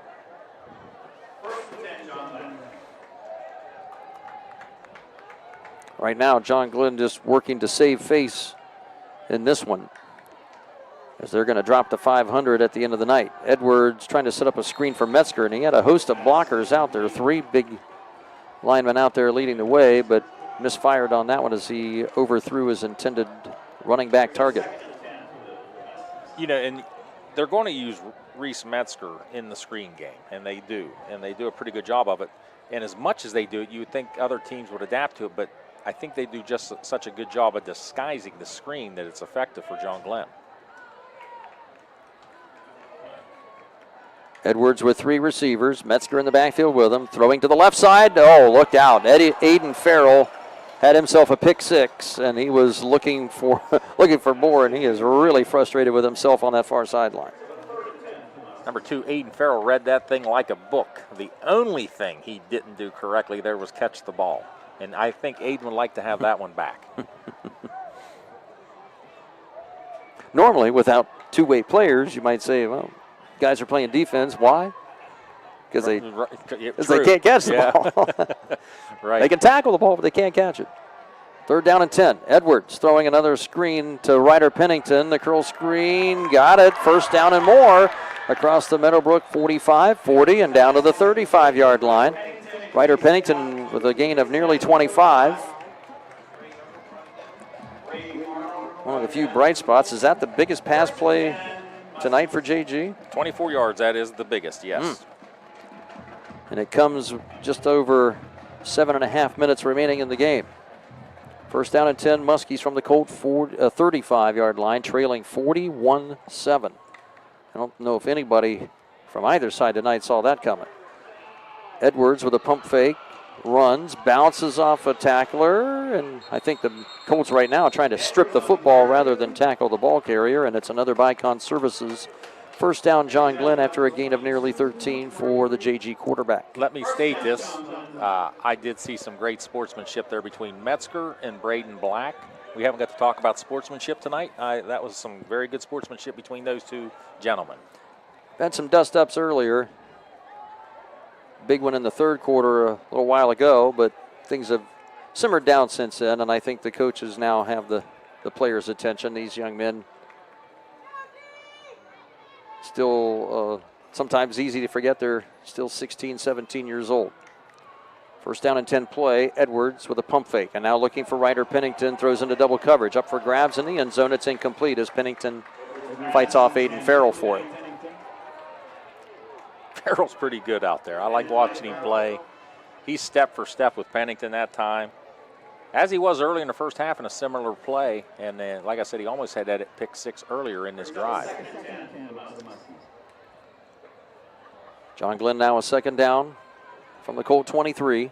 Clock running under halfway through this fourth quarter on a running clock situation. Draw play, Metzger coming from left to right, diagonally through the line, and picks up about half of the yardage, just inside the 19 of Meadowbrook. McManaway there, number 12, with a stop. The stocky inside linebacker for the Mustang Colts. Speaking of the Mustang Colts, I remember when Claymont used to play Meadowbrook, and they are identical colors. One was a Colt, one was a Mustang. Similar everything. Kind of like watching the Bengals and Browns square off with each other. Correct. Third down, a long 5. Edwards on a rollout, throwing toward the sideline. He's got Ryder Pennington. And I believe that's good enough for a Bicon Services first down. It is a gain of 7. As the clock continues to run with 5 minutes here in this homecoming game, which will not be a happy one for the maroon and white as they trail at 41-7, trying to get double digits on the scoreboard. Pennington got to be close to a career high in catches because 8 of them tonight, 79 yards. Edwards again from the pistol. Fakes the handoff to Metzger, trying to set up that screen to the left side. And that one is a little too far out in front of Keegan Wolford right there. A little off target. Edwards on that throw. A 2nd and 10 as the clock runs under 4.5. How about this Meadowbrook? This is odd. Meadowbrook's thrown it 19 times. And John Glenn has thrown it 29 times. So John Glenn has thrown it 10 more times than Meadowbrook. Well, a lot of that's out of necessity, too, though. It is now. And Edwards rolling out to his right. Good protection. He's got Jensen Perry on the catch at the 8.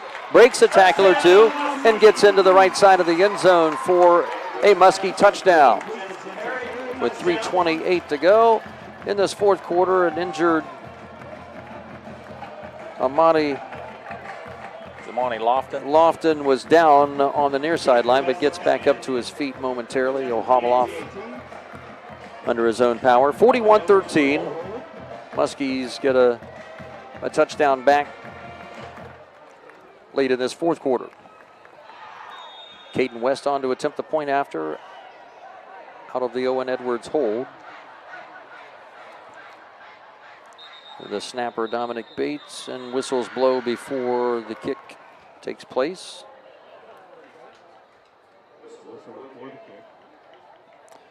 Neutral zone infraction on Meadowbrook.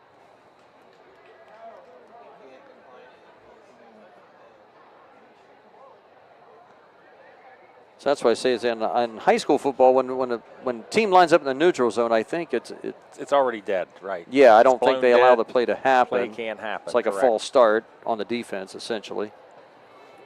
I think the referee gives the defense, some leeway. Yeah. Hey, you got another second to get back, to adjust your stance. So another point after attempt. High snap to Edwards, and Caden West knocks it through again. And it's 41-14 with just under 4 minutes to play in this fourth quarter. We'll step aside on ABC Sports, and our final fourth quarter of coverage in week number 6 will continue in a moment. It's that time of year again. Football season is upon us. Hey, Mark Kelly here with Bicon Services, wishing all our local teams a great and successful year. As your premier commercial building contractor, Bicon Services is ready to tackle everything from small facility renovations to large industrial expansions. We're here to handle all your commercial and industrial needs under one roof. So while you're out there scoring the winning touchdown, let us work on making your next commercial project a success. Bicon Services, building the future one project at a time. Fall means cooler temperatures and the changing of the seasons. The Rogers Company is ready with all heating services. They install furnaces, geothermal, ductless systems for both residential and commercial. They provide repairs and maintenance to all makes and models. On the commercial side, they're the area's refrigeration company. Put the Rogers Company team to work for you. Call 740-685-8677. The Rogers Company says, go Colts. And Perry. Yeah. That's a catch. All right. Mike Snively, Dave Davidson back on WILE-FM and on YRP TV. Our thanks to our video guys, Joel Lasigo down in the truck and Mike Mitchell on the cameras. This Valentine Insurance kickoff bobbled momentarily and a big scrum for it. Ball still squirting loose. I think John Glenn may have it at the 45-yard line. Well, we're going to have a couple players down here into that scrum that's getting up slowly. Let's hopefully everybody's okay, and everybody is okay. Seedor got up a little bit slow, but he's okay, and the John Glenn player who I could not identify got up and he's fine. A lot can go on that violently on an onside kick. But that thing stayed loose for a good 3 seconds. Yeah. There was a huge scrum for it, about 10 bodies in a pile around the 41-yard line, and then all of a sudden the ball we saw bouncing backward about 4 or 5 yards, and 2 Muskie up men fell on it. Edwards pump fake looking to throw, and he's going to be sacked. He's been under some pressure a lot of the night for John Glenn, and he's going to be brought back to the Muskie 48-yard line on the sack, a loss of 6. I believe that's the first true sack of the night for Meadowbrook. Clock running under 3.5 minutes. 4 wideouts for Owen Edwards on a 2nd and 16. Again, scrambling right, running for his life, hit as he threw.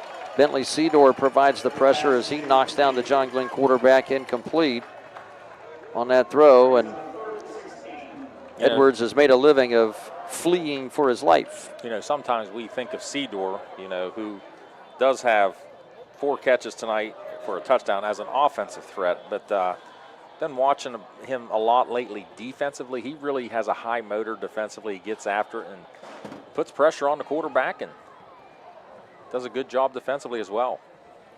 Pennington, Jensen Perry, wideouts to the left, Morrow and Wolford to the right.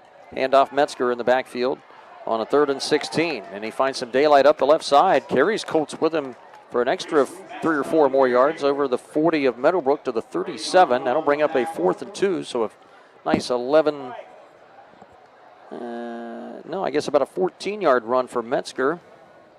He's closing in on 100. He's at 93. Metzger is on 20 carries. And a 4th and 2 play here for the Muskie offense. They need to get to the Colt 35. Trailing at 41-14. 3 receivers in the pattern. Edwards throwing out to the flat. Metzger there, but again under some heavy pressure. Braden Black blitzed inside and provided the pressure on Edwards. And the Muskies again, their offense will turn it over on downs with 2.5 minutes left in this one. And the Colts now can just go through the motions and run it out. Yeah, essentially this one's all over. Now it just comes down to, will we see any new faces here? So far defensively and offensively, I don't think we're seeing too many new faces at all. So the first group will stay in for both teams.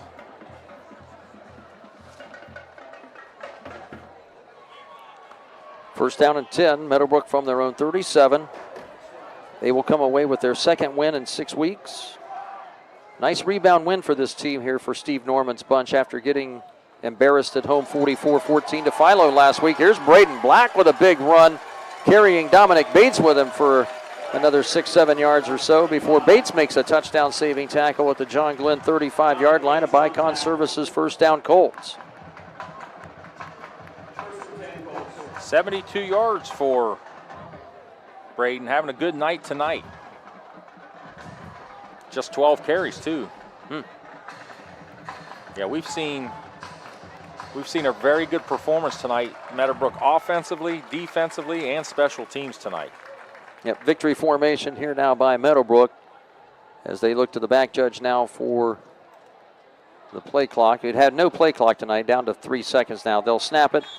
Ray takes a knee at the 40-yard line, a loss of 5 for the Meadowbrook quarterback, so it's going to take away a little bit from his statistical effectiveness tonight. Meadowbrook probably will just have to snap this. I'm not counting maybe that. one more.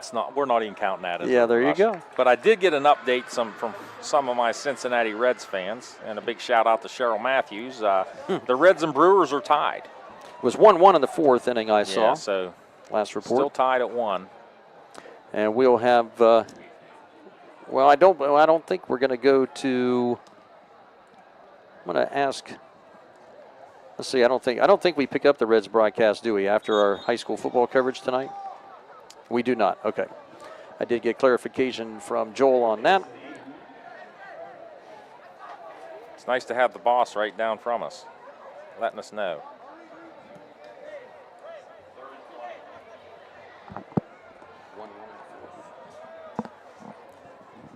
Clock running down to the final 40 seconds of this. Meadowbrook will just snap it one more time and claim victory tonight over John Glenn on homecoming night here in New Concord.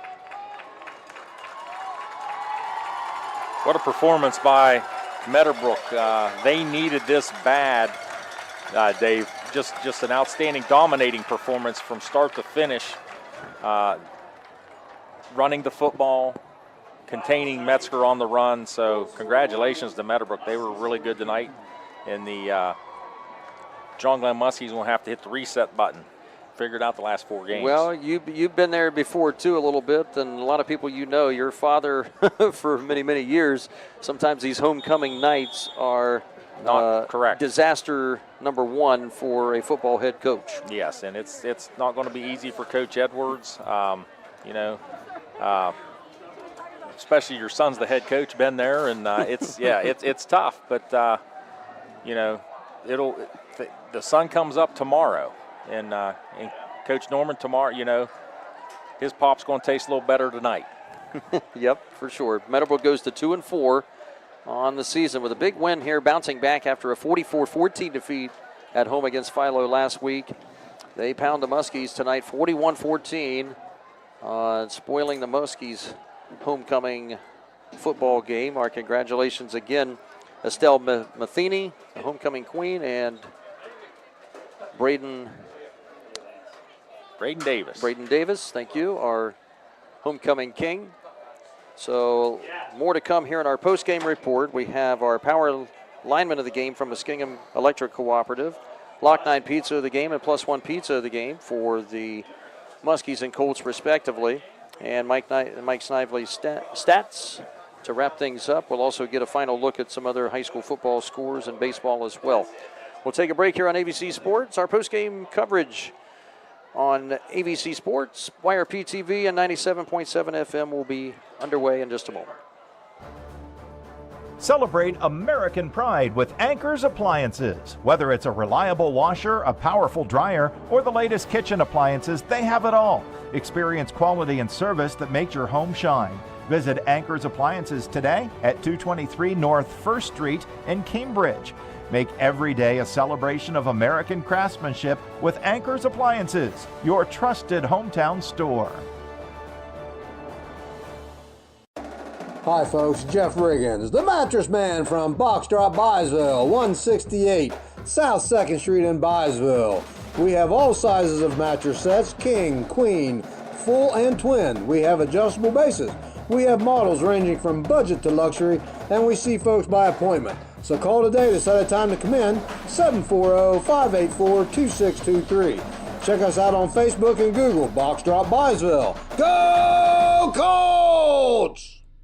Founded in 1987 with hard work, dedication, and a commitment to quality, the Zemba Companies has grown from a small family operation into a trusted leader in excavation, trucking, concrete, and environmental services. Built on a foundation of safety, respect, accountability, teamwork, loyalty, and grit, the Zemba Companies continues to evolve while staying true to our core values, always putting people and service first. Whatever the job, our team is here to help you simply just do. Call us today at 740-452-1880 or visit our website at www.zembacompanies.com.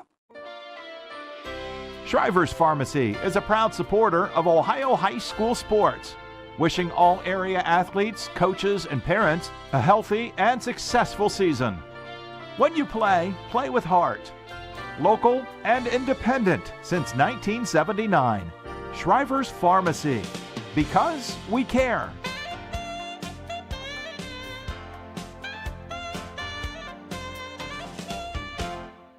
At Village Hardware and Rental in Barnesville, we've got everything you need for homeowner, contractor, and commercial jobs. From trusted Milwaukee tools and everyday hardware to pro-grade Valspar paint, trusted color you can count on. Plus, we offer paint mixing, key cutting, special orders, and commercial services too. And now, introducing our officially open firearms and ammo department. Fully stocked, trusted, and convenient. Whether you're working, improving, or protecting, Village Hardware and Rental is your one-stop shop. Drop by at 265 South Chestnut Street, Barnesville. Village Hardware and Rental. We make it easy to build the world around you.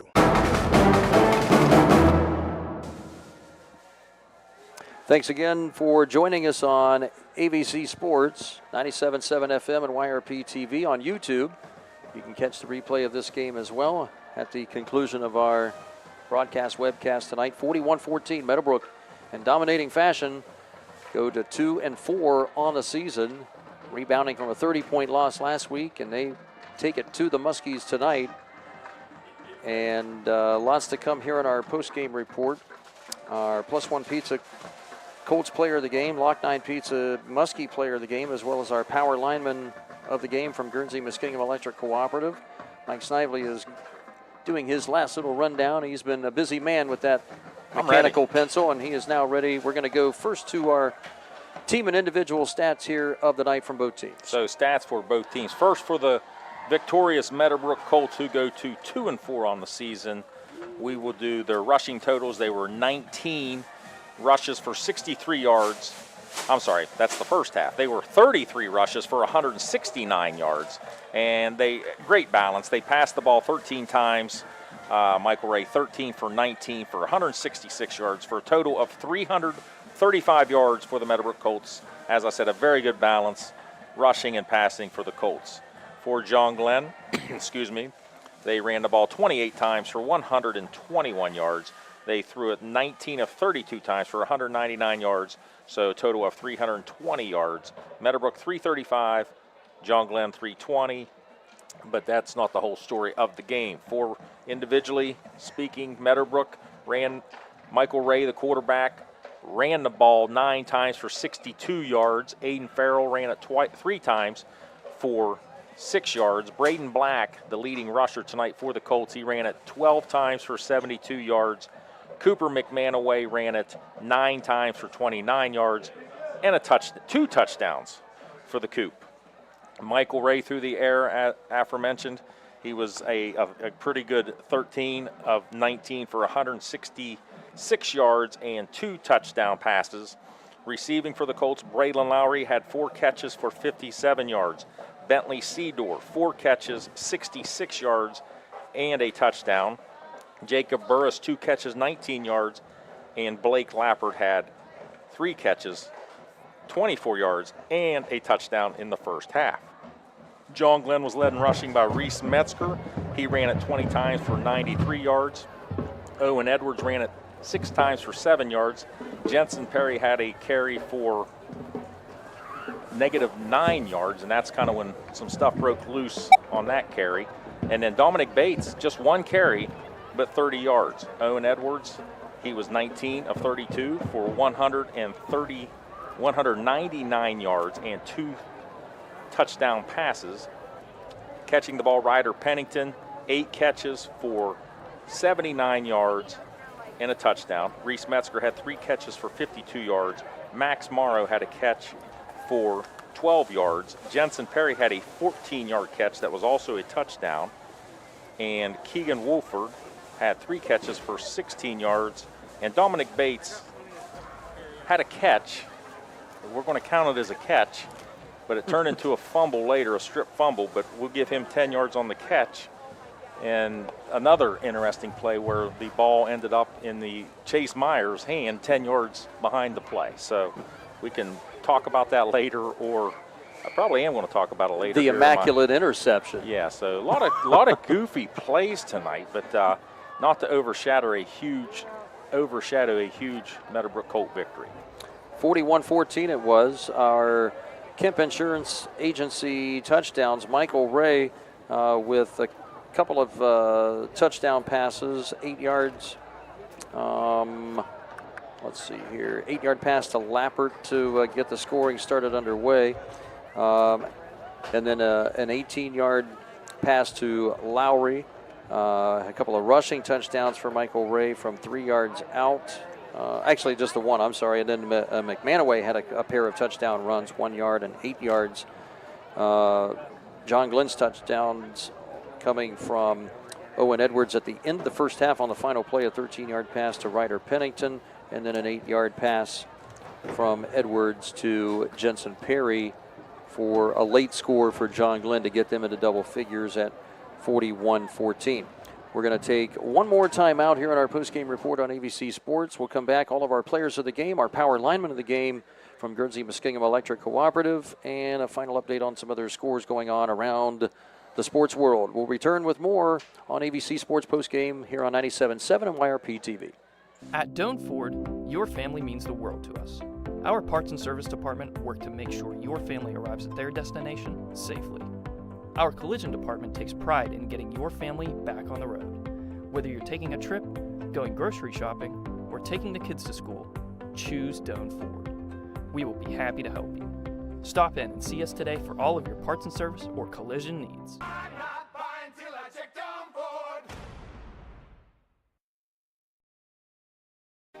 Members of Guernsey Muskingum Electric Cooperative love Southeast Ohio, where the hills roll, the roads are crooked, and the trees are plentiful.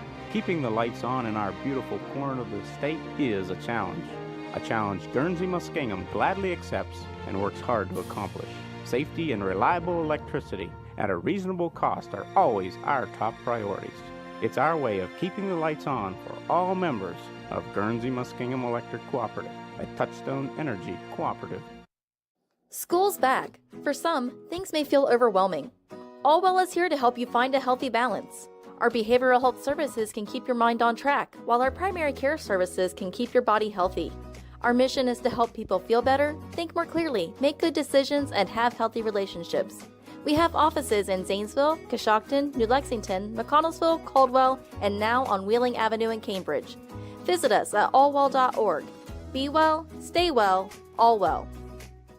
Meadowbrook Tire and Muffler in Byesville, Ohio delivers fast, reliable auto service tailored to you. From expert muffler repairs and exhaust work to front-end alignment, brakes, oil changes, struts, suspension, tire repair, and new and used tire sales. Your car is in great hands. Since 1987, our accredited shop has built a sterling A-plus Better Business Bureau reputation and earned a 4.3 rating for quality, integrity, and friendly service. Stop by 350 Main Street or call 740-685-6405 today. 97.7 on your FM dial. We're WILE-FM, Byesville, Cambridge. Back on ABC Sports, thanks again to Ricky Irwin and Mike Mitchell and Joel Lasigo in the truck tonight on YRP TV. Mike Snively and Dave Davidson wrapping things up in the press box here from homecoming night. Not a happy one for the Maroon and White Muskies. 41-14 defeat to the Colts. Meadowbrook now 2-4. The record of the John Glenn Muskies now even at 3-3. And now time for our players of the game. First with our Guernsey Muskingum Electric Cooperative Power Lineman of the game. We are going to give it to Chase Myers, the 6'2", 290-pound junior lineman. Chase playing on the line, both sides of the ball, but does a really good job blocking and does a good job on the D-line. But most famously known for tonight is the guy with the interception. So, or the fumble, I should say the fumble recovery that was 10 yards we still don't know. From the reception. We still don't know. So congratulations to Chase Myers, the Guernsey Muskingum Power Lineman of the game. Next, we're going to give the +1 pizza, and it goes to the MVP for the Meadowbrook team. And they will get 1 medium pizza from +1. And tonight, we've chosen Brady Arnold, the sophomore who had not only he turned the complexion of the game, he had the 100-yard interception return that basically just put the Colts in the driver's seat for the rest of the game. So we're going to give it to sophomore Brady Arnold. And last but not least, we're going to give the Lock 9 Pizza Player of the Game, and that goes to John Glenn player. And the John Glenn player tonight will be Ryder Pennington, who had 79 yards on 8 catches. So congratulations to the senior Ryder Pennington, our Lock 9 Pizza Player of the Game. Congrats to all of those young men tonight. Our final Surgent Construction scoreboard update here on 97.7 and YRP TV.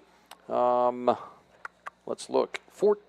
George Washington and Barnesville, fourth quarter, tied up at 14. Okay. As you said, George Washington ranked number 2 or 3 in the state of West Virginia. In the big schools. In the big school division. Correct. Conotton Valley leading Bridgeport 40-23. Tri-Valley with a 30-point lead as of last report late in the third quarter, 57-27 over Maysville. Morgan, no one updated that score from halftime. It was 28-14 Morgan at halftime over West Muskingum. Sheridan rings up 63 more on a Black Bear defense that has yielded over 54 points per game and has yet to see a point on the scoreboard through 6 weeks. I did not know that. Wow. Yep. Hard times for Riverview football. New Lexington with a shutout win tonight, 41-0 at home over the Coshocton Redskins. Philo got their second win in a row. They're now at least their second win of the row. They're 5-1 now as they get a shutout, a 36-12 win over Crooksville at Sam Hatfield Stadium there. We'll be there in a few weeks from now. I think the final week of the season, as a matter of fact, against Morgan. We'll be there. Yes. East Liverpool blanks Cambridge 34-0. Union Local 33-14 over Beaver Local. Ridgewood with a big 42-point win over Tusky Valley on the road.